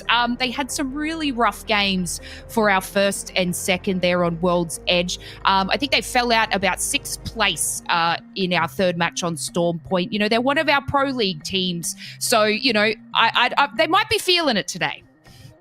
Just sometimes there are a few struggles here and there, but I feel like if you're from the Pro League from Split 1, there is a chance for you to pop off because you look at another example, MXF. It's one thing I've been noticing from their last run in Split 1. They've gotten better. Here and now, they're getting even better at fighting. They're getting even better at actually finding ways to really bring out their aggression. And sure, it doesn't really always pan out, but the fact of the matter is they're still in that top 8. So perhaps a return for a team like MXF over like a team like White Flash right now. That is in the cards here, Lace. And I'm really excited to see. Again, I just want to go back to Great Fanta. I think they were top 3 or top 4 in World's Edge after the Wingman pop-off. Top 2 right now in that first point of Stormpoint. The only thing is to go up from here, Lace, and maybe a dub is in the cards for them very soon. That's it. They're just biding their time, and I definitely feel like that is going to happen. We're looking at, Barbecue as well. They're sitting at the they had at the top at the start. So, they still got a little bit of improvement. But yeah, a lot of these teams, that didn't even have an advanced starting are sort of soaring through it. But, we were touching on before about the legend picks and how Lifeline is coming back into this. We watch Pro League a lot and you see a lot of meta where it's, Caustic, Bangalore, Bloodhound. But to have, a meta such as, I think we're seeing Lifeline, Chosen, Pathfinder, and whether they have, a Bangalore or a Bloodhound, that's sort of, each team is picking different there. But Bloodhound out in front with 15 picks. Bloodhound is massive in our qualifiers. Lace, in what world did you think we would get Pathfinder top 4 pick, Lifeline top 5 picked into a game that is involved with the ALGS? I am very happy to see it. When I started playing Apex all the way when it came out in Season 1, I was a Patty main, and it's crazy to think that there is that different configuration. But of course, still, Bloodhound, Bangalore, Caustic are top 3 picks for good reason. So much control. You have their scan agent. Caustic really becoming the top controller right now for many of these teams. And I think really, when you see a Caustic, you can't just have to pick a Caustic also. Because if you don't have that legend that can play in the gas, you are going to be in trouble. Pathfinder, Lifeline, Revenant teams, they use their extra mobility to try and mitigate that. But the results sometimes speak for themselves, and that's why the Caustic meta still reigns supreme here. Exactly right. And I don't think if you were there at that point, we were with Elfish, but I was having a chat with Genome, and we sort of said, what characters would we like to see? And both Genome and I agreed about Pathfinder. So usually we have like a caster's curse where it all goes wrong, but I came up with the caster's crutch. So the more that we put out that we want Pathfinder in this lobby, the more it happens. And that's exactly what we're seeing today, Dax. So I'm just going to sit here and be like, I want to see Octane some more. I want to see Jumpy Boy some more. And, hopefully someone might switch that up. I'm like, your Pathfinder is excellent. And I know Octane, isn't going to be a pick. But, if you want the mobility, such as Pathfinder, go with Octane and then, have Lifeline to pick up the pieces, Dax. Look, I mean, we have the new update to see these potential new configurations, right? That's why we have these legend perks, basically. There is extra bit of utility, extra choice. Pathfinder provides that. If you can pick between Survey Beacon as well as Ring Console, it's up to you which one you want. I'm surprised, though, you don't ask for more Mad Maggie Lace. Come on, do you not want more of a job? Okay, just because I sound like her doesn't mean I play her. You know what? I will rock up into Longshot one day with a Mad Maggie cosplay. Just watch this space, okay? It might be terrible, but we'll do it. No. But we just had ourselves the schedule there where we're going to head into match 4 shortly, back on Storm Point. But here we go, looking at Pathfinder and why people are choosing them, Dax. Pathy, was massive when we first started competitive Apex. It was always Pathfinder, Gibraltar, and Watson. And then obviously a short little break, and then now we have perks moving in, Dax. So if you take us through a little bit about Pathfinder, I don't know exactly what more people are choosing with the perks with Pathfinder. But you know what? We'll have to sit back and wait for that anyway, because we are going to head into match number 4, Dax. Let's see some more Pathies. Let's see some more lifelines. We want to see more action. Let's take it away. Thank you there, Lace. And yes, we are going to see even more Pathies here. We're going to get back into the action. And Gino, it's time to kick off game number 4. Who do you think is going to take this one? Many teams up for consideration. There's always Cold in Hell, Barbecue to watch out for. Great Phantom making a case, but Through is really the one on top. And remarkable team, the team that won in the last game, we're keeping an eye out on them too. Yeah, I mean, they're obviously starting from a much lower spot than some of the others. As we're seeing the rare use of the single fire Hemlock there come out from remarkable team. Love to see it. Great for tapping at long range. Feel like it's underused personally. As we get a look at that next zone, it's actually going to be switching over towards the east this time. So teams that, Killen v Control. They were a team that I actually, didn't mind the look of during some of the earlier rounds, but they have not. They've been really kind of struggling a little bit so far today. I mean, if they land towards the eastern side, right, they struggled to make it all the way towards the Bean area in that last game. In Killen v Control, it takes a while for them to warm on up. I've seen them lose a clutch 1v1 against Monkey King from yesterday, but then the next game, they won the 3v3 against them to take that dub on World's Edge. It seems like for Killen v need a bit of time to really get heated into the series. The concern really, though, less games really to work with if someone finishes off the job early on. Chacon Bros, though, on the other hand, this is another team in the top 3. One of the biggest surprises from yesterday's games in the Pro League Qualifiers. And Gino, I kind of want to tell you the tale of Chacon Bros here if you give me the time here. So there's 3 reasons why they're here right now. There's 3 reasons why. First was an incredible clutch from one of their players back into Sito Station. I think it was their Caustic player was able to do that with the triple take. And the second reason was them getting into second place in that final game, being 1 point ahead of T4, who lost a 3v3 versus Monkey King, who rezzed in front of them. So, Chacon Bros, so many things had to align for them to make it to today, but they're here today to play. Was that the one near Trials? Where the team, they literally brought back two members, as the last zone was closing, there's only 3 teams left. That was one of the wildest respawns I've seen in my life.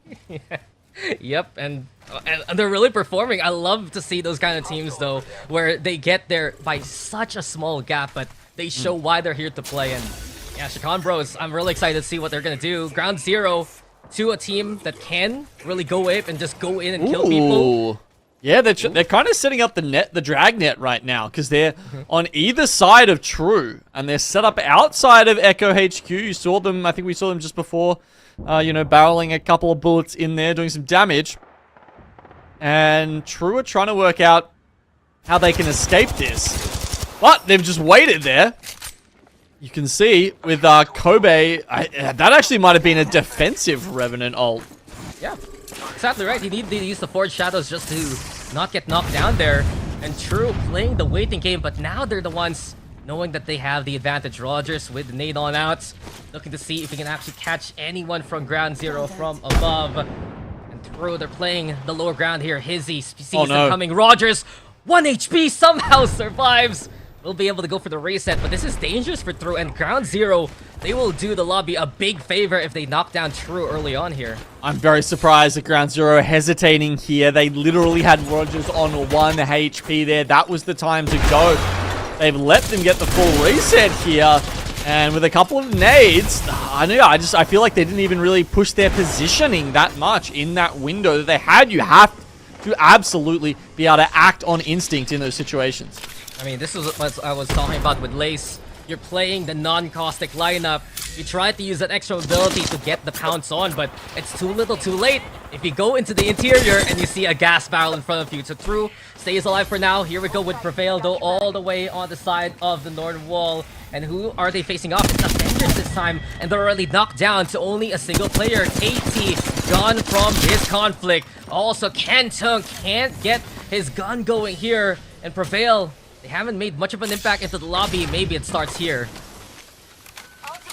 Yeah, scant few points for these guys so far. They have scared off both of those other players, and it looks like Hickeys isn't going to be able to...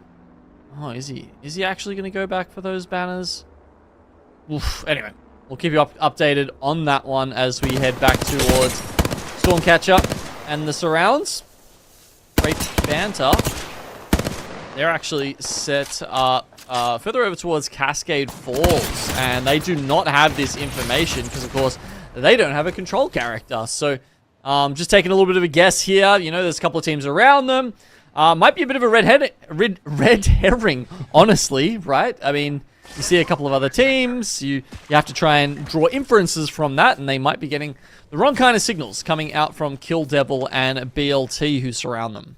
I mean, they do have a redhead in the lifeline, so, you know, I'll give you that one. But yeah, you said it. Kill Devil facing off against them towards Cascade Falls. They're the ones actually who have... They don't even have the Intel 2, I think? I'm looking at them right now. Even with the Caustic, I don't think they have the know-how there.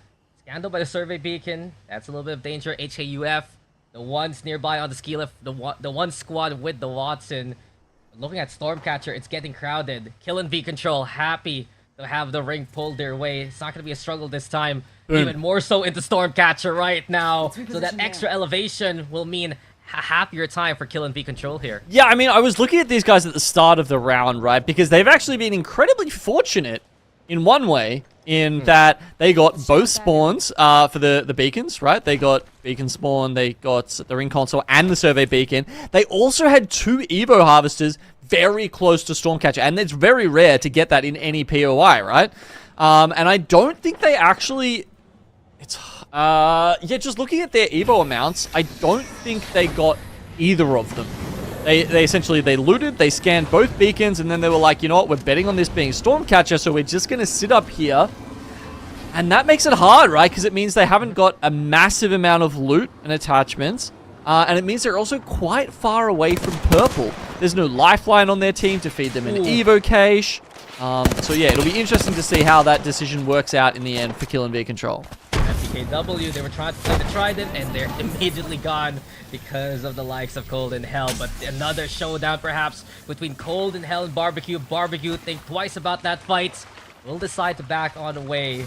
Gotta commend you though, Gino. Quick mats there, huh? With the Evo level. This guy knows his Apex. Yeah, I mean, well, actually, yeah, 63 damage? Nah, I don't want to say it for sure. I think. I'm not entirely sure. I'll give you the points there. And speaking of the points, MXF will get it against Prevail. Again, MXF really a squad that's been hunting. I've heard that they've had even some better scrim partners lately, giving a lot of credence really to how they prepared for the Pro League qualifiers. And it's paying dividends. These guys are so much better fighting than before. They're looking now to face off against the Avengers, who have actually gotten the full reset. So Haikiz, he went on a journey towards the rarely used Northern Oasis, just circled back around the wall to get the banners back, and looks like they're ready to fight. As True We're moving in now to try and contest towards the southern side of Stormcatcher's gravity cannon here. Yeah, so True sitting in down the bottom. There'll be a couple of teams that they might be able to gatekeep in this spot, actually. They've got in here early enough.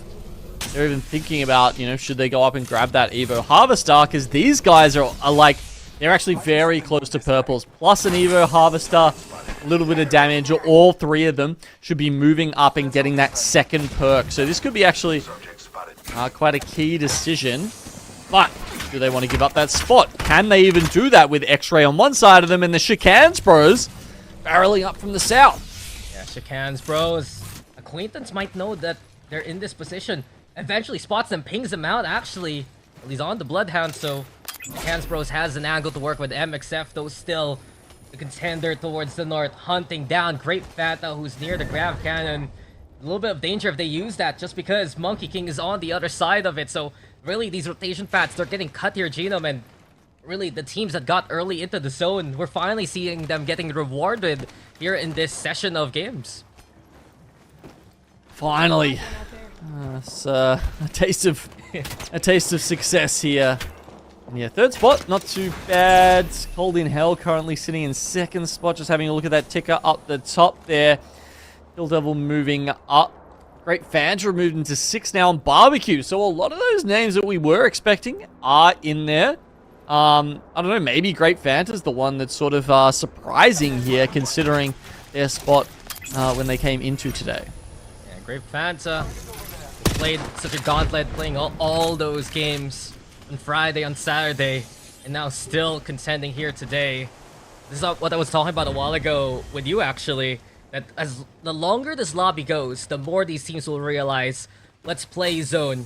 Zonier Part 2 Electric Boogaloo, and isn't that the case? It was full edge in Game 1, more of edge in Game 2, but Game 3, Game 4, Zone getting rewarded. And speaking of now, next ring looking likely to be for Numnim and Starshine, who have opposite sides of the next area. Yeah, I mean, that's crazy, right? Like, Chicanes Bros as well.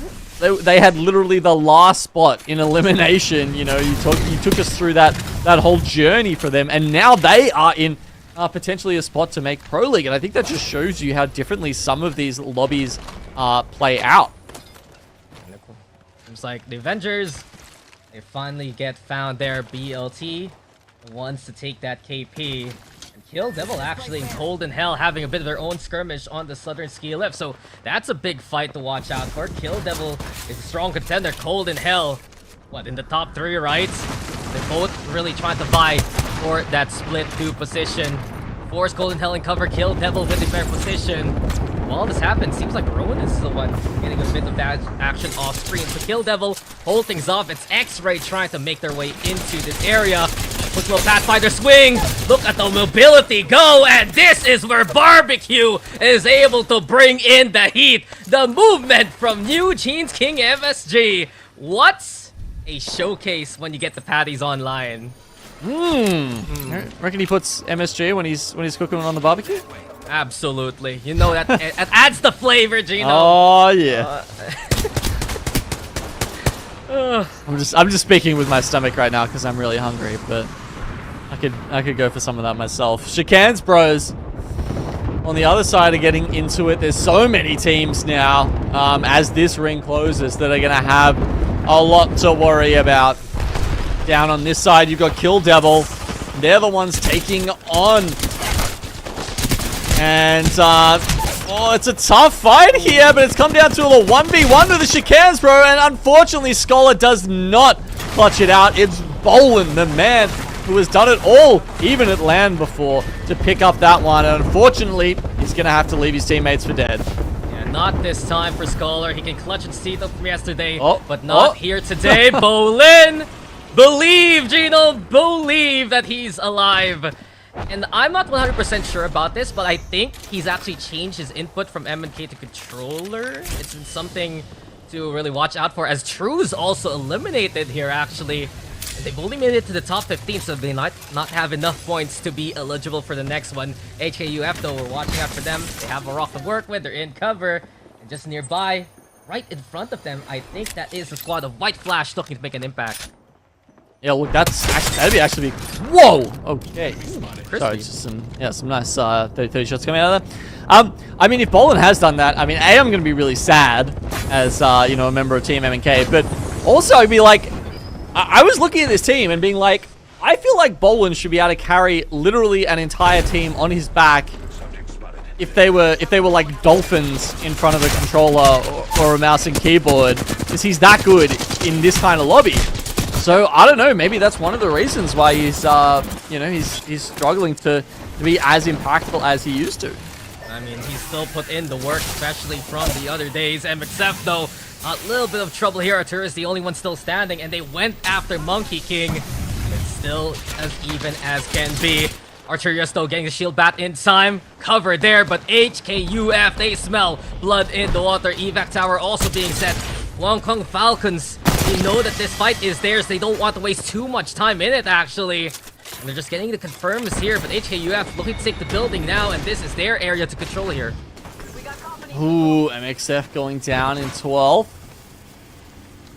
And as it does shift a little bit underneath Stormcatcher now.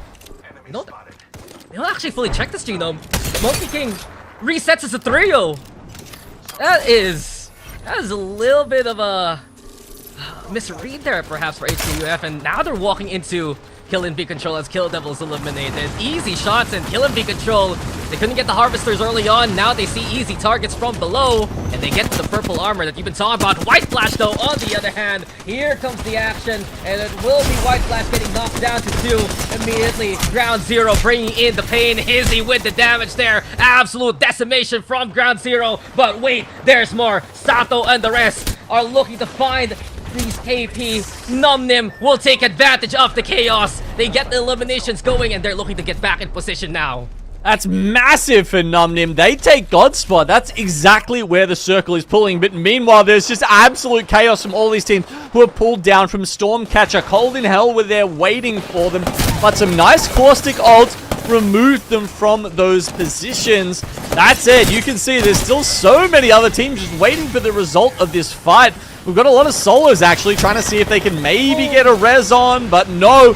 Cold in Hell are picking up some kills, and it's moved them into first place. Now on 47 points, they are knocking on the door of that match point eligibility. And this is a team that can get back-to-back wins. Is it a possibility as Cold in Hell hunt for even more? Monkey King, they need to be tricksters to get out, but there is no tricking and no getting away from Cold in Hell. They have the whole lift under control. Who's only spectating here, it will be the likes of KZ and the rest. Remarkable team. They don't want to get into the action here. Okay, so a little bit of high ground now, but they get a short amount of time to reap the spoils of that battle. And then they just have to make a move. And Remarkable team actually try and got the evac, but they do take a casualty here. So the other two gonna have to go back down. Gonna try and walk it in. Sorry. Sorry. Valkyrie gets knocked along the way, so it forces Remarkable team to drop back down and into the waiting arms of Starshine Esports. Cold in Hell, while this happens, they already take advantage of the chaos and look to get back in position. Numnim, though, they see that there is free KP nearby, and here comes Numnim now to pick apart the bones of Remarkable team. Starshine, same can be said, but they're in a lesser situation. They need to get back their arbor and fast. Numnim still putting on the pressure, and Sato and the rest look to see what better position they can take. They have elevation here, but they've given up their initial spot to Cold in Hell. Yeah, these final 4 teams alive. I thought the teams at the top would have a chance, but no. One going down on the evac, one going down in this Skyward Dive right next to each other. Now, Cold in Hell. Actually, no, sorry. They actually swapped spots. Yep. And really took over that western side of this zone. Now you can see damage going in from the Mad Maggie drills on the other side of this, but it's only hitting the traps at this point. Numnim. They've got a little bit of cover here. But you can see Barbecue are trying to bide their time down the bottom behind that rock as well. Barbecue, they don't want to jump the gun. It's the big reason why they lose against Cold in Hell in these final circles. And really, Numnim, they have cover, yes, but The circle's not going to be on their side. This ring will force them to go out of that cover into the sidelines here of Golden Hell. And Starshine Esports, they're the ones stuck in the middle of all of this action. This is going to get very close soon. We got company, people. I do not feel positive about Starshine Esports' spot right here. They are going to get clapped on at any moment. As you can see, Caustic Gas coming in towards them. Sato might have a chance. The rest of them are going to get cleaned up so quickly. Oh, the gas. It just hurts the rest of Num Nim. And you said it's Starshine Esports the first to fall, but Cold in Hell have other plans. Barbecue, their rivals from before. Eyes are wide open for Cold in Hell right now. They know the priority, they know the target, and they want to spill the blood of Barbecue here. Y-Zone down for the count. Cold in Hell looking for more. They're already eligible for match point here, Genome, but a dub will be even better. Cold in Hell, you can read the room already. Temperature is set. They're looking to hunt down the final few members of Num Nim, and Cold in Hell are gonna be the winners of this one. Epic finish off from them. They just escaped that absolutely wild scene over at the little zip house there and managed to take out the win as well. Very well done, and you know, not only in style, Lace, but they've also managed to bring up match point. Exactly right. Cold in Hell, they made like a really smart rotate from the top of the hill there just to sort of push themselves to a bit of the left when, you know, having all those teams and forcing them just to fight it out. Just exceptional play from them. And it was just biding their time and just cleaning up the mess that was happening at the top there.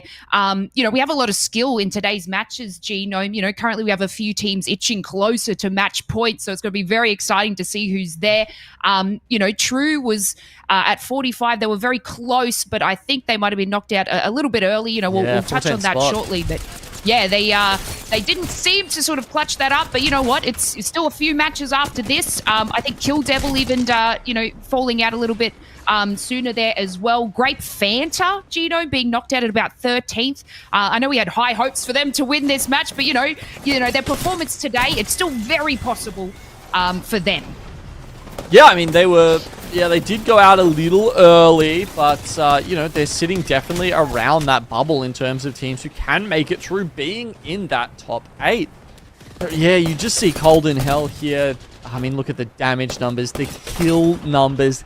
They had 15 kills that game, Lace. Just unbelievable amounts of destruction being wrought by this team. Yeah, exactly right. I thought, you know, I had Num Nim there looked really kind of, you know, slow and steady, but, you know, they had a big fight sort of popping over that wall, but, you know, it's still good. They still popped up in that second position there, as we can see, with 6 KP along the way. So, you know, they fought really hard to get to that second place, having, you know, Barbecue and Starshine on their tail. But, yeah, Cold in Hell kind of just sitting pretty at the other side. And, yeah, look at that, Gino, 15 kills for them. And the damage that they've put out as well. You know, they are one of our top teams. They came in with a couple of, I guess, the advanced points. So this is going to be really good for them. Yeah, I mean, no other team in this lobby gets over, 4? Okay, Num Nim grabs 6 in second place, but they pick up 15. That is just such a phenomenal amount. And yeah, look, Cold in Hell now on match point. The others, True and Barbecue, they're getting close up there, but gosh, if Cold in Hell were playing like that, you almost expect them to take out the next game as well. Exactly right. Like, of course, we're going to play 6 matches today. Teams need to hit 50 for match point eligibility. So, yeah, we just have Cold in Hell reaching that threshold. But, yeah, True, Barbecue, even MXF, you know, itching behind, close enough. So we're going to have, you know, these teams battle it out just to hit that, you know, that threshold. We have 8 teams heading on through to Split 2. So obviously our winners and then the top 7 teams from that get to play in Split 2 Pro League. So no money, as we say, Genome, but, you know, that chance to play in Pro League is something that these teams will be incredibly excited for. Yeah, I mean, I think it's kind of money, right? Because it's like, if you make it to Pro League, I think everyone gets something. Until you get there for so showing up. it is kind of guaranteed money in a way, yeah. That's exactly right. So you know what? They're going to fight it out for this. We're going to take ourselves a slight little break, and we'll see you with a match 5 very shortly.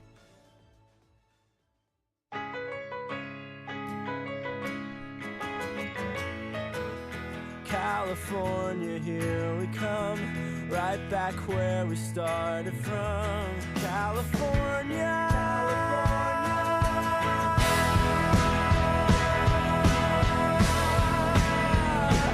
Here we come.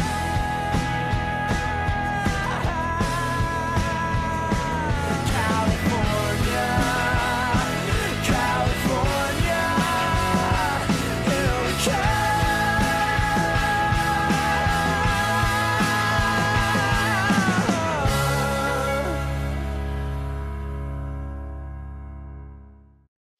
Welcome back, everyone. California land, Genome. I know that you're heading over there to be on the main stage to watch all the action unfold over there in Los Angeles. It's very exciting. I will be joining you as well from the crowd. I'll be shouting your name from the rooftop.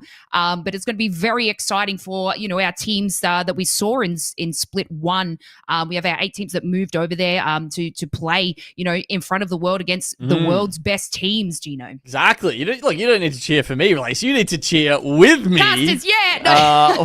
For all of our amazing teams that are coming over from APAC South. And as we say, more than ever before, even a couple of those Chinese teams that we haven't seen so much from didn't play in Pro League. Also, 2 slots going towards those guys. But yeah, there's so many teams to be excited for, right?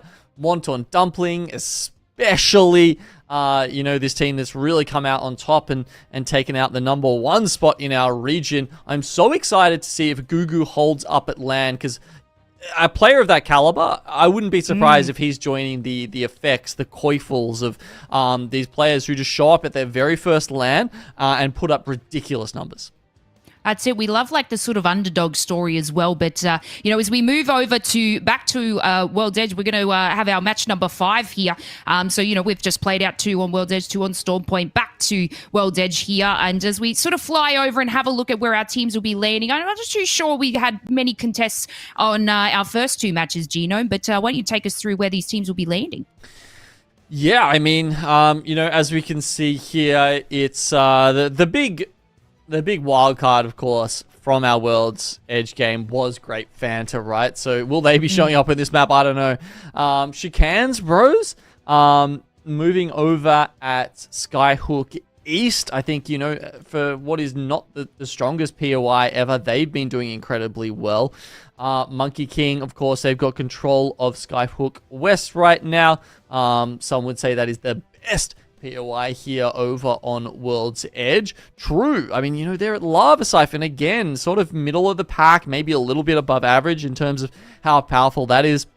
I think, of course, after that Season 20 change, with our Ear of the Harvesters and everything, the perk system, I feel like the POIs did even out a little more across the board. So nothing is really absolute, rubbish tier anymore. I think, everyone kind of has a chance. Yeah, and they sort of that's exactly right. You sort of have a chance to sort of gain that loot. And, we've always touched on the new changes that we had to Season 20 with the Evo shields now. So it's not about dropping on a purple shield. It's sort of just gathering the loot and focusing more on that. So, yeah, I dare say I agree with, doesn't really matter too much where you drop now. People that we had at, was it Lava Siphon? That used to be like a massive drop zone for teams. But now it kind of doesn't matter. You can kind of sort of make your way around that. It's not such a high POI for a lot of people anymore, a lot of teams, anymore. So, these teams can sort of just loot up quickly and move on in. But yeah, it's just going to sort of unfold in that sense. No contest really happening on this map, but hopefully we can just sort of see these teams play it out. I know that True had an excellent start to our matches today on World's Edge. They are very close to match point as well, Genome. So, hopefully they can bring it back again on World's Edge and move to that match point eligibility. Yeah, I think that's a pretty good high likelihood in that next game. Lace, they've been playing very, very well today. Honestly, been quite impressed with them. And yeah, it's, we were talking about how there's meant to be this high level of aggression we're seeing in this lobby, but it's it's dropped off a little as we sort of moved throughout this series, and I guess in the opposite direction, that certainly seems to have been working out for Cold in Hell, as you can see, who have not gotten anything less than 4 kill points a game so far, which is pretty ridiculous, and as high as 15. That is nuts.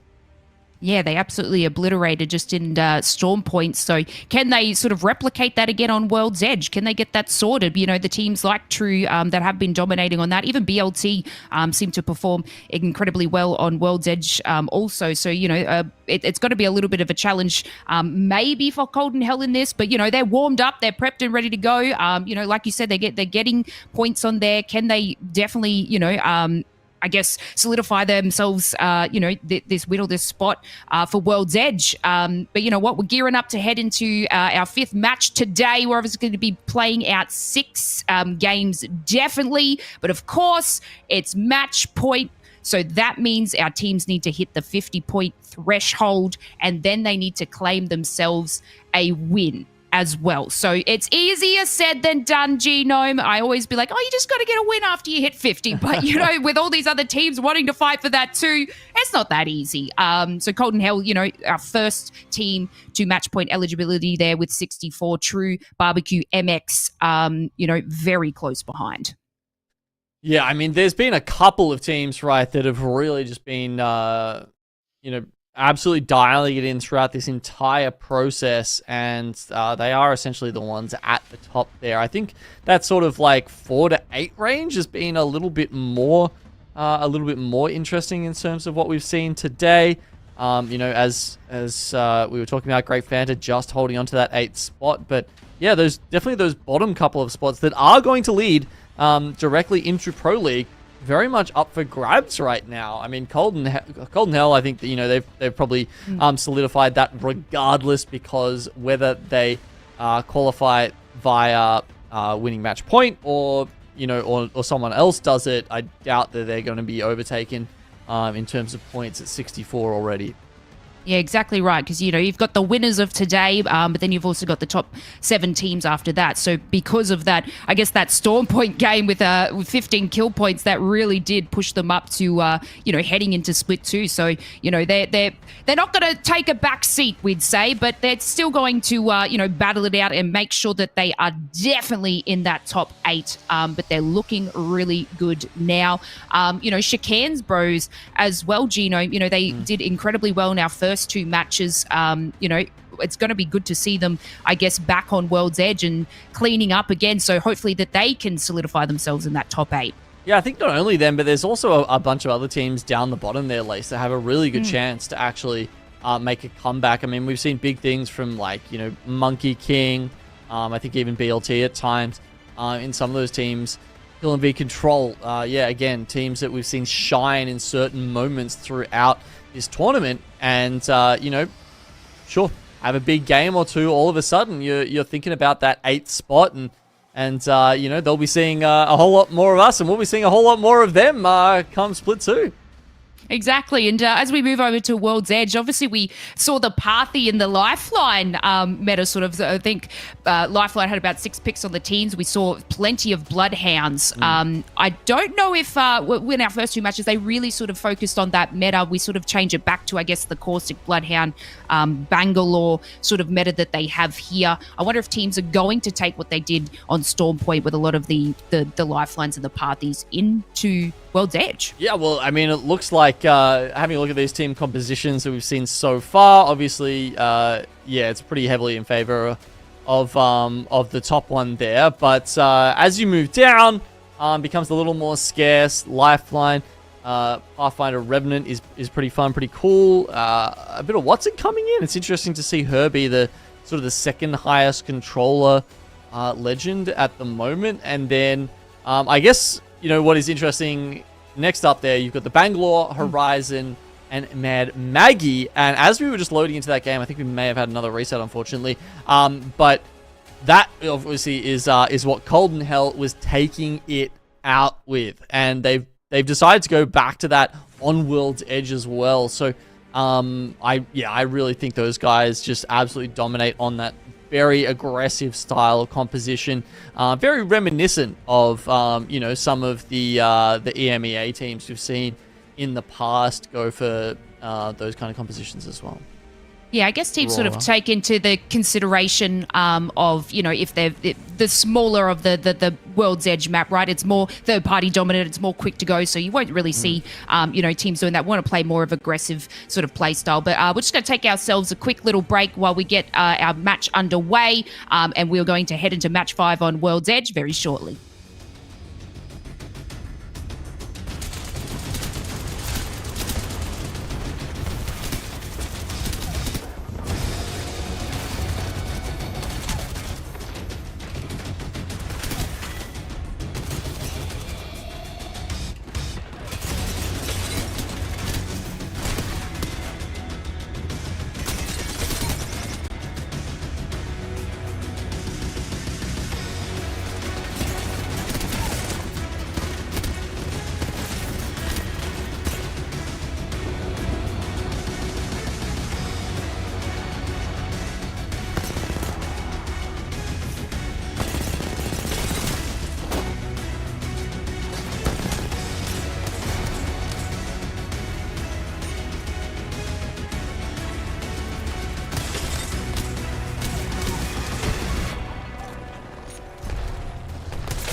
tricked you. Whew.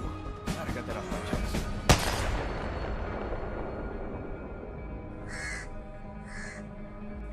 Tell Death I said hello. I feel lava.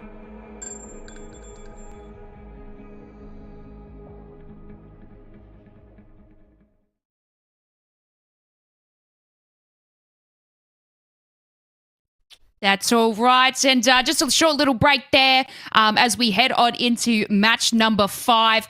Are we going to see the likes of True and MXF get themselves to match point eligibility here on World's Edge? Genome, it's going to be exciting stuff. And as we roll on in, let's take it away. This is match number 5 on World's Edge.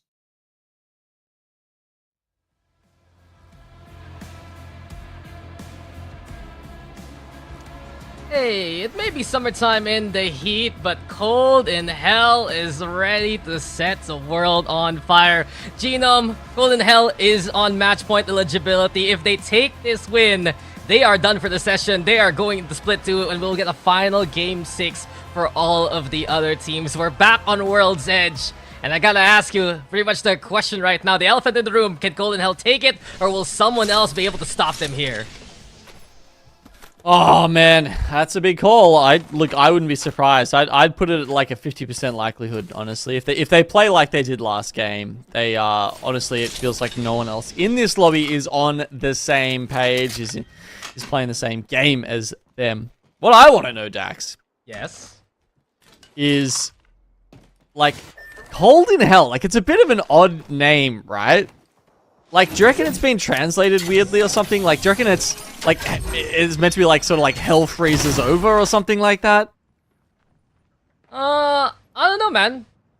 Yeah, because it's like the saying, it's like a cold day in hell, the likelihood of them getting there, but then again really? they got like 3 Snowball's wins. chance in hell. Okay, yeah. Alright. They got 3 wins from yesterday. They're the team that came in from the first challenger circuit, and right now they're the only team in eligibility right now. And if you look at their logo, Genome, it actually says Cold in Hell, so I don't think it's any mistranslation. It's just that's the brand here. That's the brand. All right, I've just got to get on the train apparently. And I think certainly a lot of the audience might be doing the same with how well these guys are playing, sitting firmly in that first spot right now. Of course, after that last win, you know, they rock up here in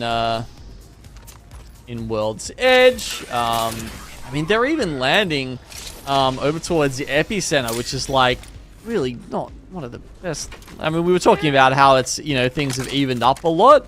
The epicenter is it can be a little bit tough at times. You know, I mean, because they're playing 0 beacon characters of any kind, right? They've got double assault. Yeah, it's what I was saying a while ago. Is if they get a good read on what the ring can be, they're so good and set for the rest of the game. But how do they even figure that out? It's a big mystery sometimes, but they do get there in the first place. And one's already knocked down here for HKUF. Runsacker. Yeah, he can't even run away from Collapse, so that's a big pickup there from, I do believe, courtesy of Grape Fanta. The one already gone.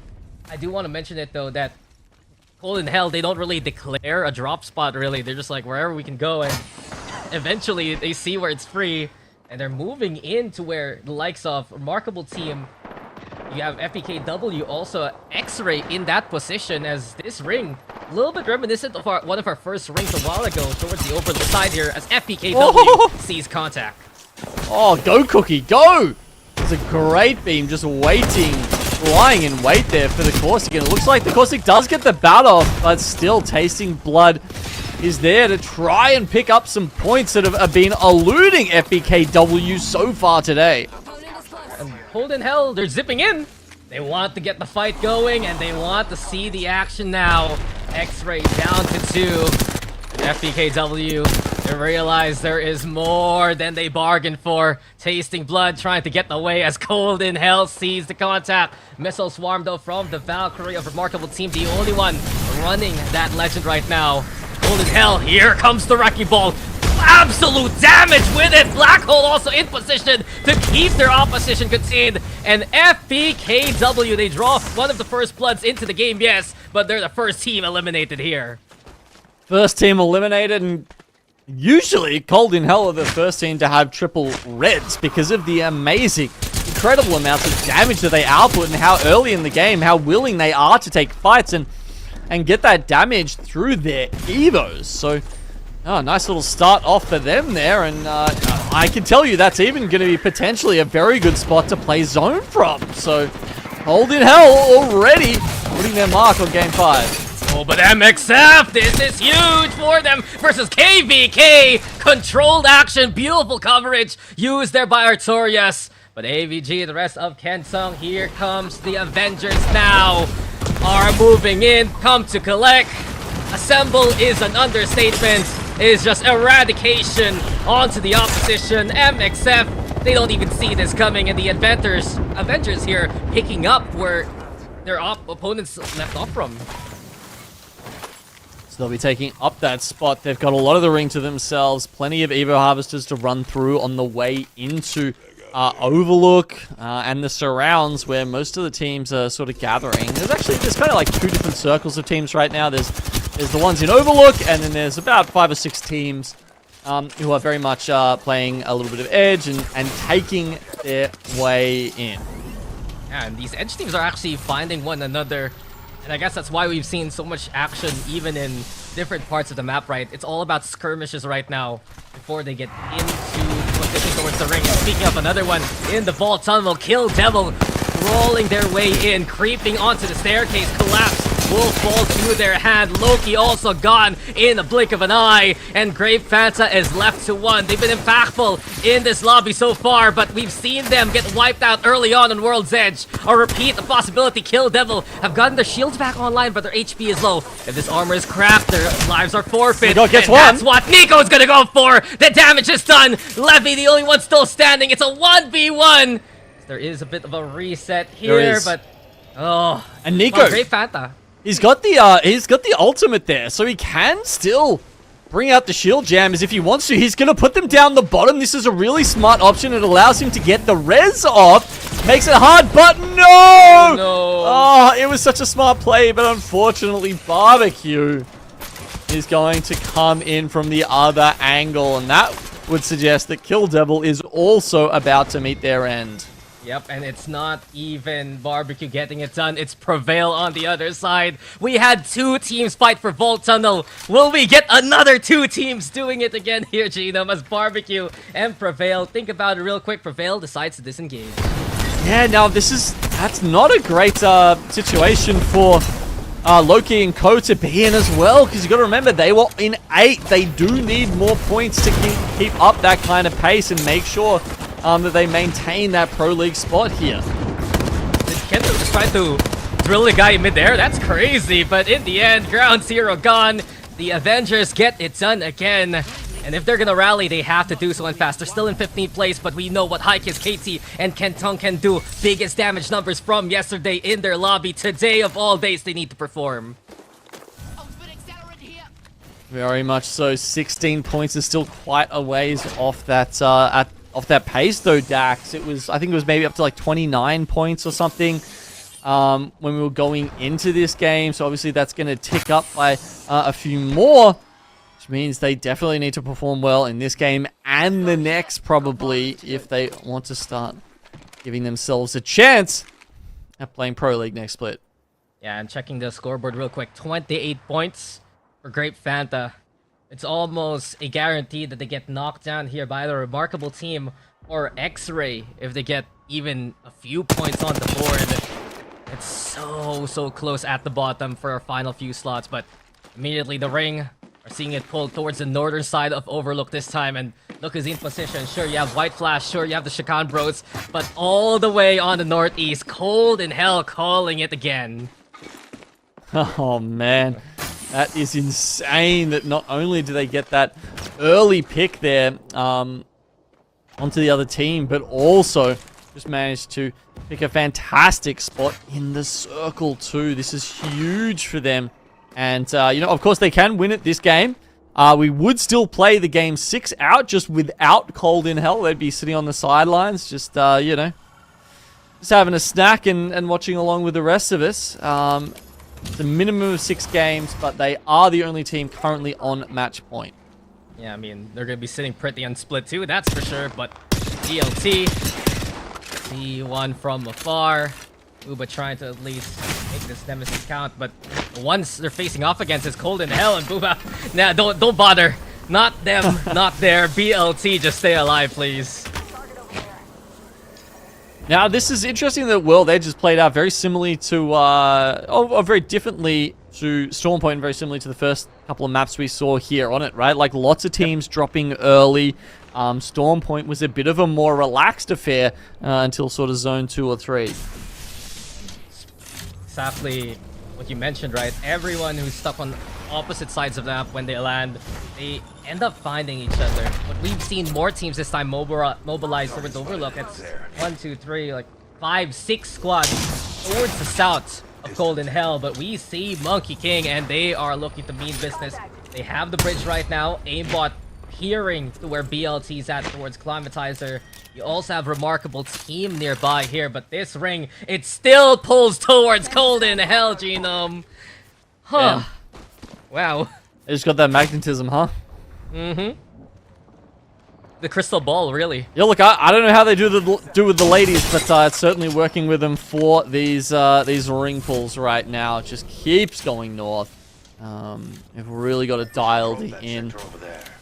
A couple of other teams just sort of making their way slowly into their vicinity. Remarkable Team have the building.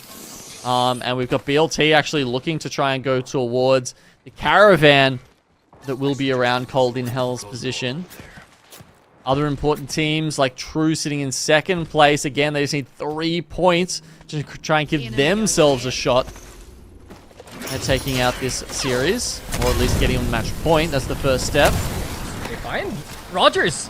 True separated as a 2-1 split, and the Avengers take advantage of that chaos. Wrecking Ball immediately to try and sprint towards Rogers. The double time will keep the Bangalore alive, and also the Rolling Thunder for a bit of cover. But while this happens, Monkey King also wanting a bit of that action to Grand immediately. Shields cracked there by the snipe from far. Aimbot also looking for that contact, but True, they should be able to stabilize here. Yeah, I mean, remember, that's not the first time we've seen this from True, so they obviously like doing these big splits to try and get information, to take space.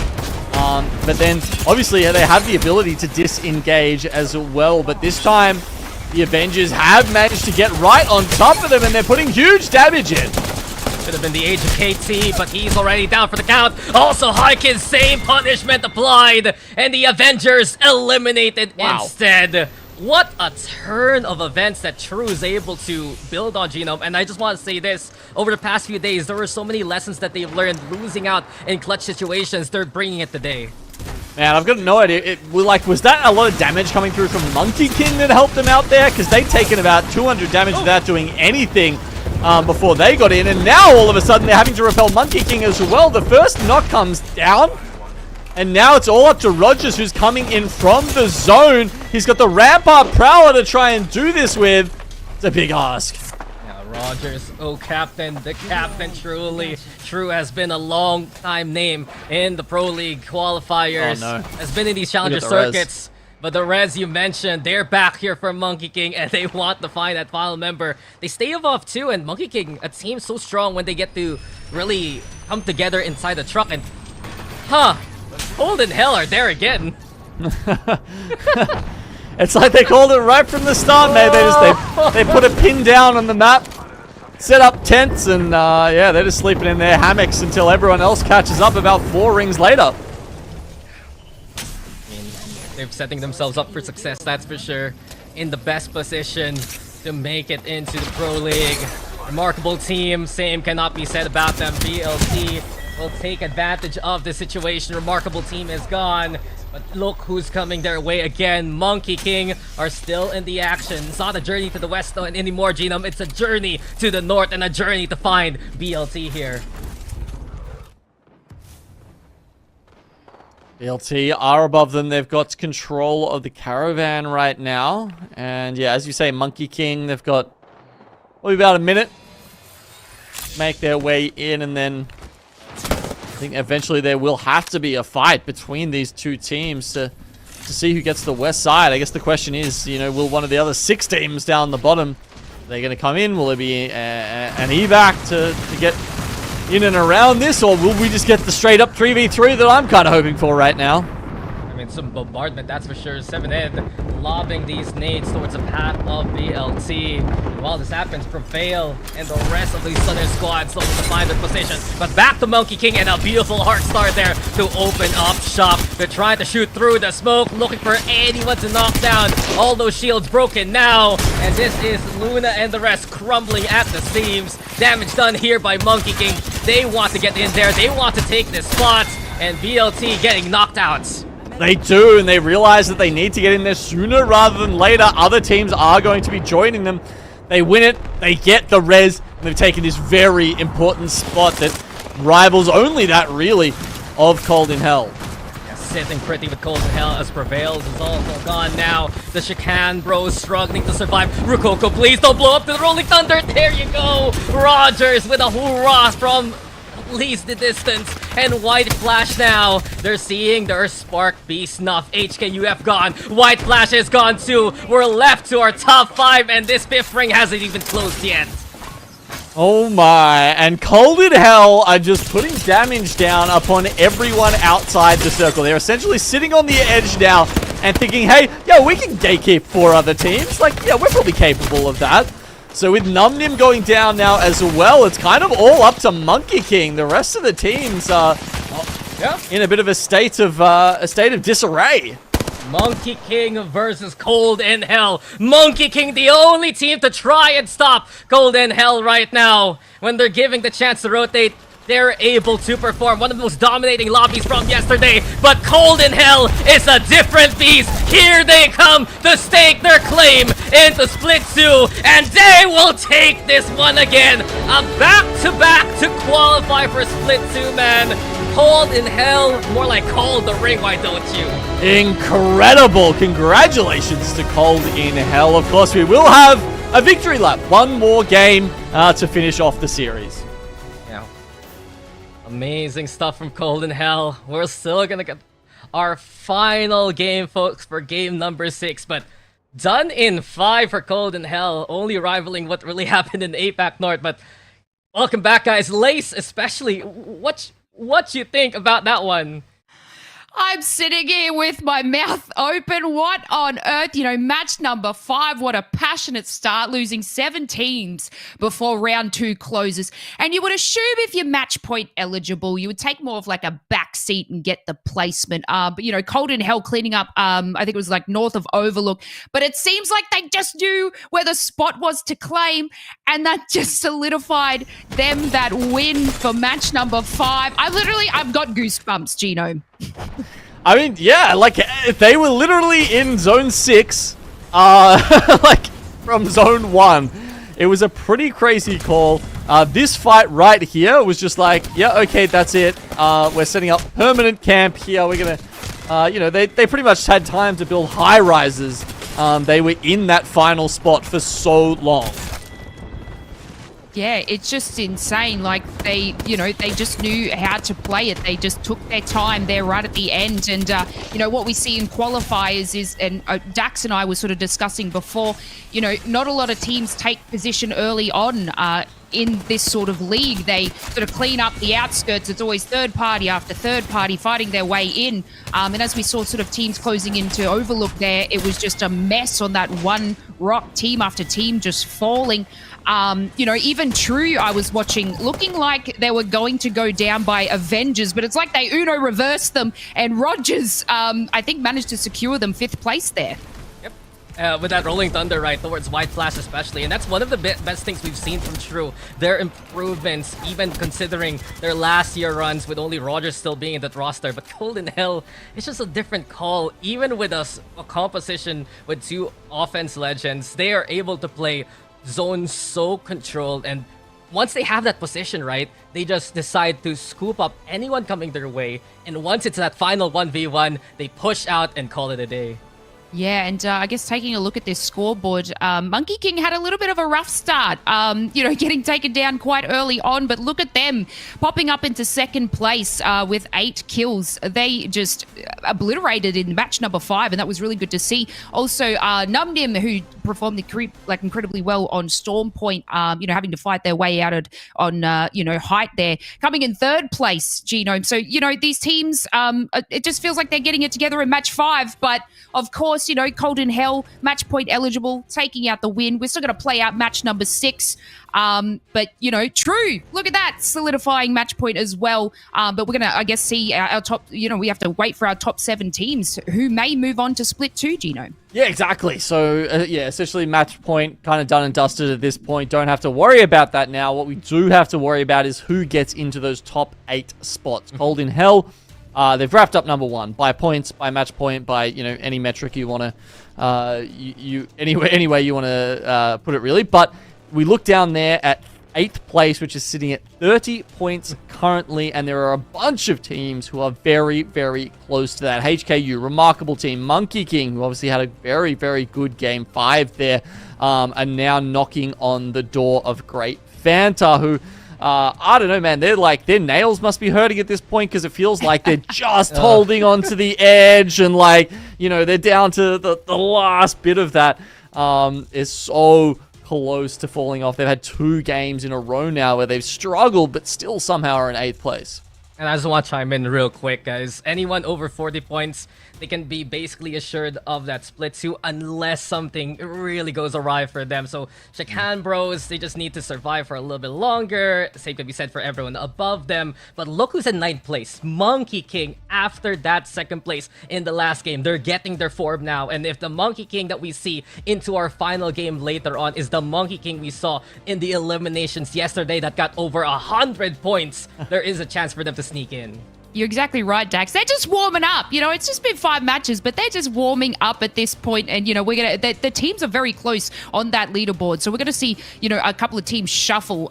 So again, I'm just going to sit here draw dropped because we don't know who can sort of push their way up that leaderboard as we're only a couple of points different. And like you said, Monkey King, they were low on that leaderboard, but look what they have just done from that previous match. So, they are going to be able to, hopefully pull out something here as well. Even touching on again in Numnim, who, is an extravagant team, struggling a little bit at the start, but then pulling something out on Storm Point, and then again doing an excellent job there in our 5th match. They're creeping up the leaderboard as well, Gino. It's a big day for, so many of these teams, right? Like, as you said, they've been working towards it forever, but, the job's done now, probably for, maybe 5, even 6 of them, as Dax was saying. But for Kill Devil and Great Fanta, they're now the ones with their backs against the gate, just hoping that the masses, the hordes below them, don't make it through, because that remarkable team HKU and X-Ray are going to be looking for every single frag they can find in this next game. Those couple of points could come in so handy in getting them over that hump.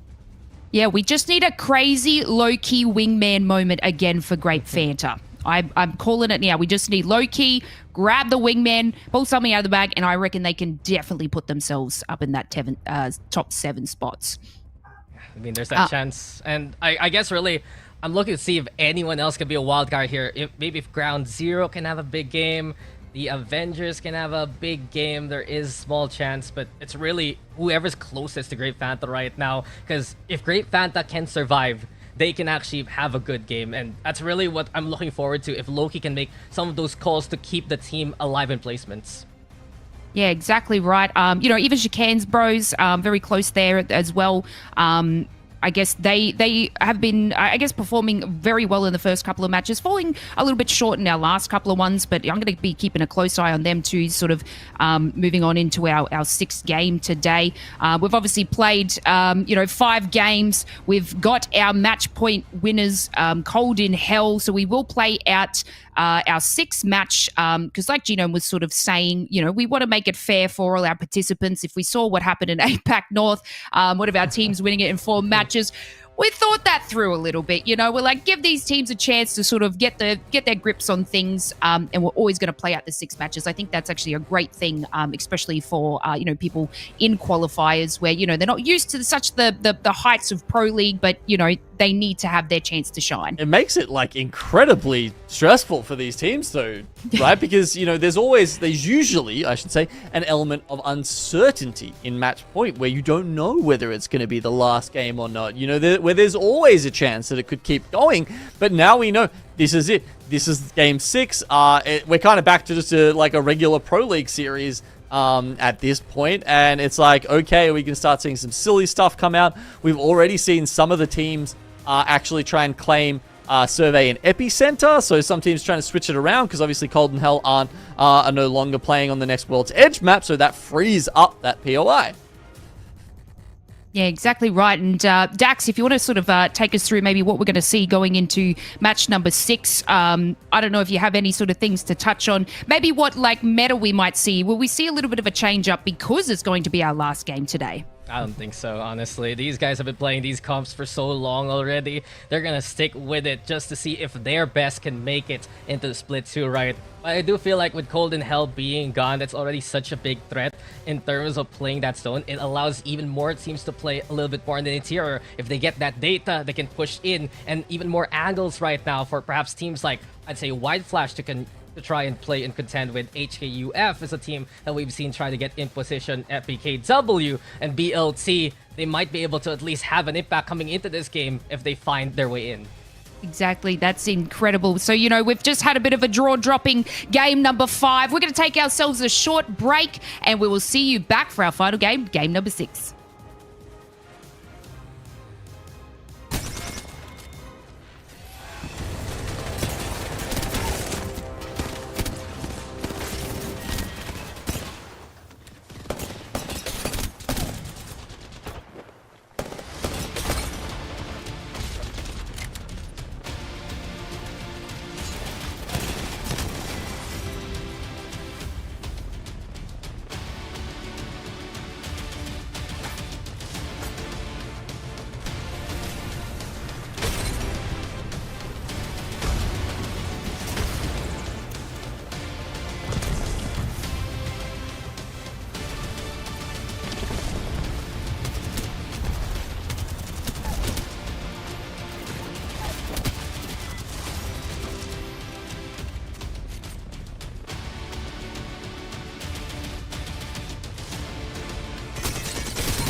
And welcome back, everyone. We have our winners locked in for APAC-South Pro League Qualifier Finals today. Cold and Hell, just absolutely dominated that last game. We are now going to be seeing and having a look who makes the cut to Split 2 Pro League and battle it out with some incredible teams. It's always exciting, Dax, when it comes to match point, as you just have no idea what will happen or how many games will actually run.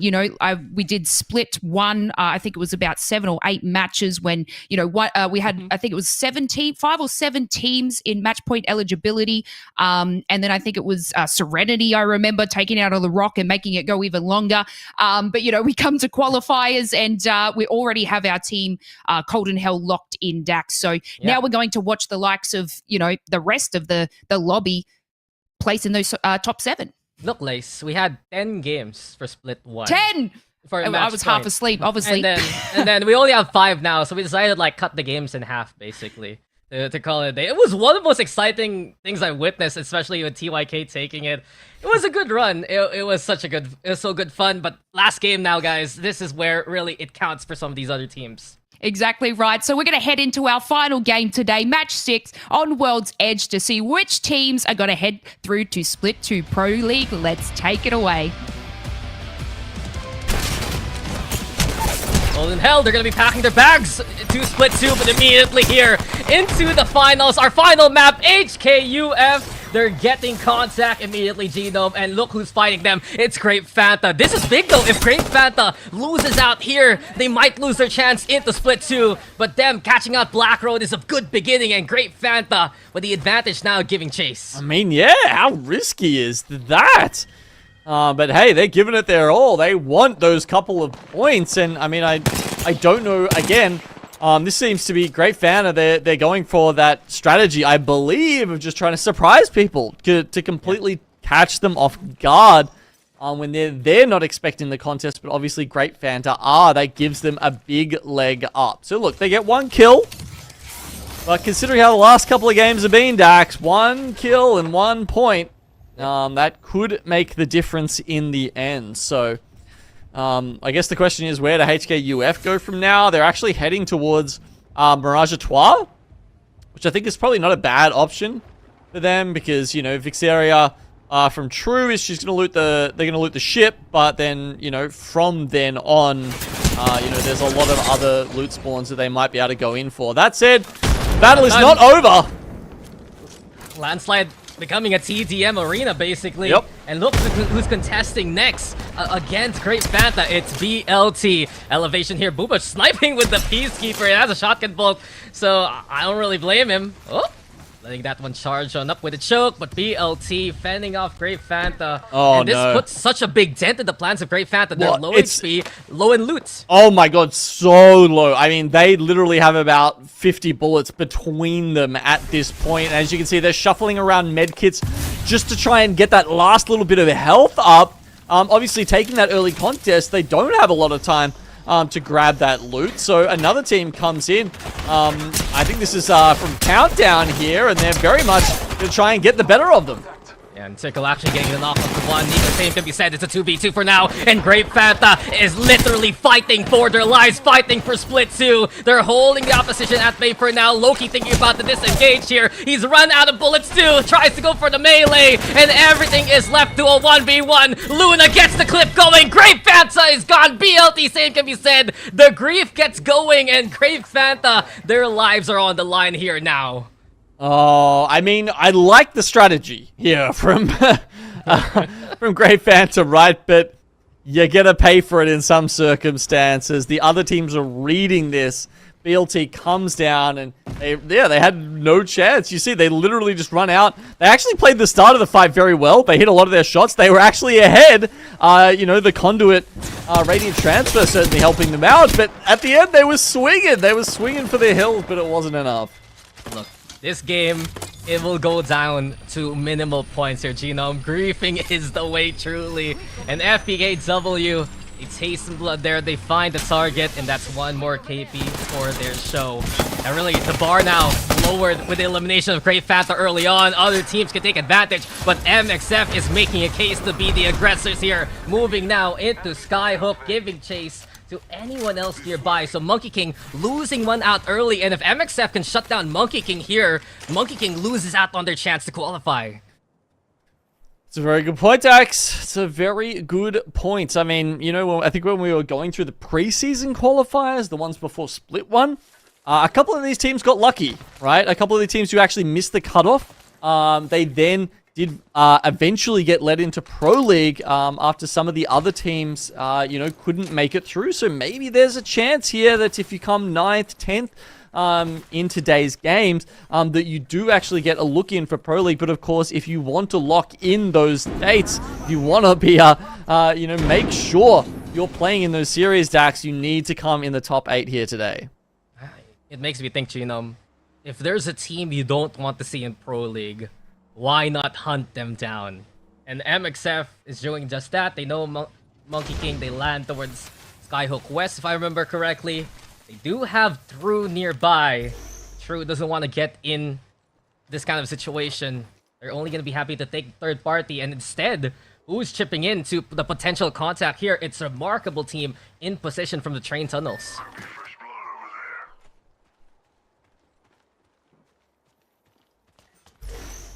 Yeah, with the duo of Monkey King on either side of Skyhook right now. They've actually just been scanned on the survey beacon. Was that from a nearby one, though? Maybe not. Because MXF are going towards that one at the moment. Maybe a Siren can grab that info and then start hunting down some of these rats. Looks like it could be a survey camp, maybe even train station sort of ending here. Look who's swarming over survey camp. True's here. You also have FPKW, but the one in the middle is Shakan Bros. And I wonder how the game state really shifts coming into a game number 6. You know this is the only game that will count now. You need to get those points. Do you just hunt down these kind of squads? Do you play for placements? It will go down to the wire truly, but as of right now, seems like survey camp, they're gonna have a few neighbors here and there as most of these squads securing buildings. Well, that's the thing, right? I mean, if you're close to the top 8, you can afford to play a bit more conservatively and hope that you just get a couple of placement points, a couple of kills, and wedge your way in there. But if you're 10 points behind, you have to go absolutely balls to the wall right now and hunt kills out, because points going to other teams are points that are not getting you closer to that goal. Yeah, but this ring, it will shift away from survey camp and not towards the train tracks later on. So everyone here in survey camp might be in for a rude awakening as we see the confirmation there on the map. Instead, remarkable team prevail. They're the ones in the better spot to move forward. I'm also looking at who can actually meet one another. You have Barbecue coming in from staging, moving perhaps towards where Landslide is, where Ground Zero is. And who else can actually find one another? Avengers. They've struggled all throughout the game. They've had some good contact points, yes, and some good fights, but it hasn't really amounted to points here, as a remarkable team are also in survey camp specifically. Look, survey camp's still in for now, Dax, so let's, when this next circle does get revealed, it'll be interesting to see a bit of an exodus from that POY as people start making their way towards the train tracks. I mean, there's even a lot that'll be coming up from the bottom that should be in a decent spot, right? Like Barbecue still making their way in. Ground Zero. You also got HUKF and MXF. These guys are going to walk into a southern end of the zone that is basically unoccupied right now. They'll be able to find spots in Monument. Check out the Evo Harvesters replicators there. And then potentially, if they're really cottoned on, maybe even go further towards train station. There's always that chance, especially if they get pinched. With FPKW, they're moving away from survey camp right now. They do spot out one towards Climatizer. I believe that is the X-Ray squad there. You also have Avengers still nearby. And for once here on World's Edge, after that initial fisticuffs towards Landslide, right? It's the most peaceful it's ever been. Avengers still an angle here. Ike's forcing one away. It might be such a sting for the Avengers if they can't make it. I've seen the names of Kensung in Pro League before, and it would really hurt for them to not make it into that top 8. Yeah, there's still a lot of teams in this lobby who can dictate the fates of other teams, as you sort of mentioned earlier, Dax. But, maybe in a more vicious way, honestly. Because, yeah, if you're that far off the speeds, you don't have a chance. Yeah, I don't know. Maybe you help out your friends. It's it is a weird spot, I guess, because and I guess this is the downside to having the sort of the 6-map series in match point, because obviously if the series can keep going forever, which it does in regular match point, there's always an incentive for you to continue on. Yeah, but Monkey King's eliminated, and I think they're only gonna be maximum 9th place after that. So, heartbreaker for Monkey King. One of the best showings from yesterday. Over 100 points, like I said in the previous map. They're not gonna be making it there still, though. 16 squads remaining. Are looking perhaps to especially kill Devil. If they can pop off here, they can secure their spot. We're still on FPKW, though. Usually stuck in the middle. Do they know Avengers is just right behind them? They pinged it, so they're at least aware. There's also a black market for them to really utilize here as they've decided to run the Loba. Everything else, it's just FPKW put in these awkward spots here. Tough one for them.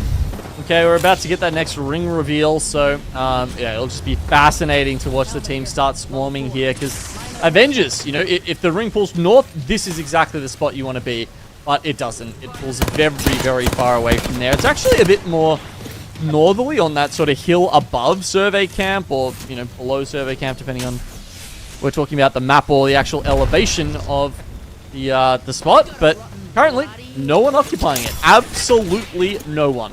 Teams are spread out all across the map, just not there. Free real estate, sure, with the 19 squads that came in. 15 still remaining, and FPKW and the Avengers having such a elongated skirmish. This allows our teams like X-Ray, who's still a duo, to move on in. Starshine Esport also picking up the rotation paths of everyone from the Climatizer sides and getting in there safely. And really, I guess it's Chikan Bros that we have to watch out for in all of this. See them, notice team nearby. That's X-Rays on top of their building right now. Ground zero. All the way on the opposite end though. And they have at least a 3-0 back, so they can just go for the full send if they want to make a play here. Whoa, Leap coming back in, helpful there, just so that Kobe can join up with the teammates. And as you said, there's a lot of teams in this area, so, you know, Kill Devil behind them. You've got Prevail ANZ in front of them. Ground Zero don't want to get stuck here. They need to work out a way that they can wander into Epicenter.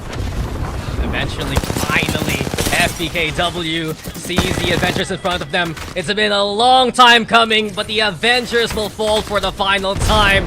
FPKW knocking them out, Kill him in control, also having their own kind of fight here towards the Epicenter side. And that is going to be Rangxing and the rest facing off against KVK though.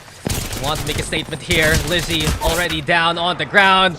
Same for the Bangalore here. Aoki-chan, the only one still standing. She's had some good snipes so far, but Kill and B control. That's their run ended. Kill Devil takes advantage. Starshine Esport also gone, but Luohan gets knocked on down. Kill Devil. This is their moment. This is their chance to try and stay alive. Shakan Bros eliminated 2 and Kill Devil. They survived with the 2 so far. 36, it might be enough regardless of what else happens in this game, but if Kill Devil want to keep their fate in their own hands, they need to keep going. Barbecue have definitely done enough to join us in ALGS next split, but how much further can they go? And with Chikan Bros also gone, Kill Devil's chances to secure it even bigger now. True, on the other hand, they have many neighbors to face off against, and that is White Flash, a team from Split 1, formerly the Ash Esports Squadron. Maybe a last hurrah here, especially against our second place squad. It's White Flash now bringing in the pain. True doesn't even expect it coming their way, and Rogers will fall first and foremost. The IGL gone. White Flash with the advantage. They get scanned on that though. Kill Devil now in position as a duo. They brave it out. True's eliminated here, and Kill Devil we want to continue on the inside now here, Genome. You can see there's a team creeping up behind them, but only one really. So I think Remarkable Team is the team that we have to look out for in this in these final few zones here, because they're currently sitting in 9th spot, and they do have a chance here to continue forward and make it into that top 8. They're currently trapped up in Grandma's house here. They've got MXF below them. They still have to work out some way to make the cross, you know, through the tracks here. And that's where White Flash were holding out. Obviously, they probably can't make it anymore. You know, it was a tough Pro League Split 1 for them, and it looks like they have not backed it up here to give themselves another tilt at it in Split 2. Yeah, it's unfortunate, but at least they still have a game to show what they can do. Remarkable team. If they make it to top 5, that might be enough. Top 3, top 2 should secure it through placement points, especially with both of the teams ahead of them eliminated from the lobby. Monkey King is gone. Same can be said for Great Fanta. The only thing standing now in front of Remarkable Team is White Flash. Past versus future. That can be the statement here. Soyo also jump peeking with the shield cell. It's Ken already knocked on down by KZ, and White Flash looking to survive, but there's no escaping for Soyo. Rukoko, the only one standing. He's had a presence in the scene, but now he's gone. White Flash eliminated. That should be enough for a Remarkable Team. They get there, and they win that all-important fight against White Flash. They may not have known it. That was one of the most important 3v3s of their lives. As you see, moving up into 8th place, essentially no one behind them that can now take them over. Numnim eliminated here by Barbecue. Top 3 here for Remarkable Team. Kill Devil still alive. I think that's it for our top 8. We know who's going into Split 2, but we just need to find out who will take the dub. Barbecue, I guess really now, the story has to be, can they get at least a win here in the PLQ Finals before it all ends? A couple of teams here. Yeah. With Kill Devil as a duo. They've probably punched their ticket in as well, and Remarkable Team are going to be feeling pretty good about themselves right now. They probably haven't had time to calculate the points, but here they are, probably thinking like they have to play for their lives, like they have to play for the win here just to cement things. I mean, Remarkable Team has had some incredible placements in previous days before. They've gotten dubs as solos, as trios, and they might be able to repeat it here, but Barbecue, they're looking to prove a point. Y-Zone, just incredible impact with the Hemlock there. Damage completely on point. Barbecue right now, looking for the fight. They get the elimination going. And the only thing standing in front of them is Kill Devil, a 3v2. And here comes Barbecue. Cold in Hell may have made it in, but Barbecue are looking to find a way to heat things up now. This is gonna be a big statement for Barbecue. One of the most consistent squads from the qualifiers, and they will take the final game of this split. Welcome to Barbecue. Oh, wow, Barbecue. We've been talking about them for the rest of this this split. The rest of this series, I should say. But yeah, it was only in the last game that they were able to really show up like that. Just as the daylight hits me. Genome, you look like you're gonna get taken away from us, It's really. the rapture. Genome, stay in APAC-South, please! It's the rapture. We're taking 8 teams with us, and we're leaving the rest of the 20 teams behind. I'm going with them. Sorry, guys. I'll see you later. And as Genome sort of fades into the background, you know, that was our final match for PLQ Finals today. You know, our teams were just fighting with all that they had to try and get themselves a spot for Split 2 Pro League, you know. Rexu, you know, we had you on at the start, and watching these teams battle it out today, are there any teams that you saw, I guess, in our winners brackets, even in our elimination brackets, that just took your breath away, that maybe performed a little bit better than you sort of thought they may have? Oh, definitely. I think Remarkable Team and the Chicanes Bros, as well as True, they were not exactly at the top of the curve from the earlier bracket stages. I mean, they were performing pretty well, but not quite at the top. And yet we see them winning games for today. And I think that's pretty amazing because it tells a lot about the teams on whether they've actually been improving or this is just the consistency that they have yet to reach. So I think it's really cool and it's nice to see it live.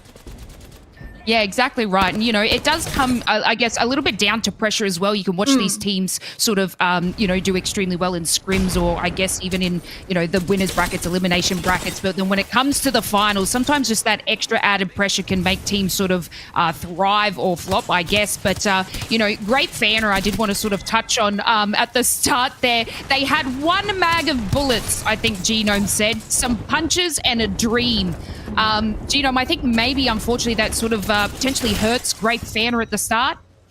Yeah, I mean, it was like, oh yeah, and one extra kill, maybe that helps you, but that's kind of under the proviso that you then go on and have a decent game, right? And of course, they couldn't because they just got Zerg rushed there by BLT coming down from Countdown, who obviously heard the shots and wanted to pull up on them. So, yeah, great banter. That may have very well pushed them out of contention there.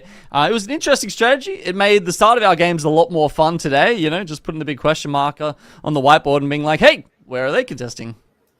Yeah, so, that could, exactly right, that could push them off a little bit there. But, teams that we sort of keep an eye on, I think MXF, falling out about fifth spot there. I think just in that last match, Numnim falling out about fourth. I'm having a good feeling about those teams definitely solidifying in the top 7. What do you think, Dax?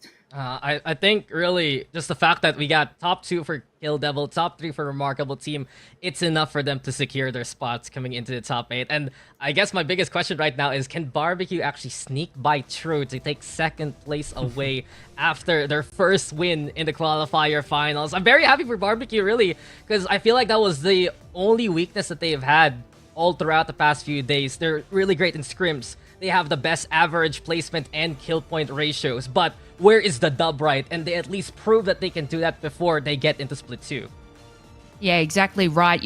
Teams like even True, I think they were sitting at the top of the leaderboard there, Genome. I would say that, they got knocked out a little bit earlier, and I guess in our final match, so it could be, I guess, a little bit scary for them. What do you think?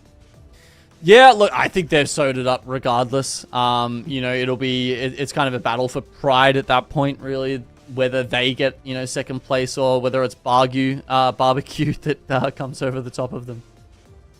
Yeah, exactly right. So I guess what they're fighting it out for today is a spot in Split 2. We have Cold and Hell already solidified, taking out the match point win in only 5 games. So then we pushed ourselves on 6. So we're going to find out who the rest of the teams are joining us in Split 2. And here we go, Barbecue! Absolutely beamed up that leaderboard, Dax. Yeah, second place taken away from True. MXF also still solidifying top 4, top 5 for Numnim. But look at the bottom here, Lace. Remarkable Team is a remarkable effort. What a last game for them.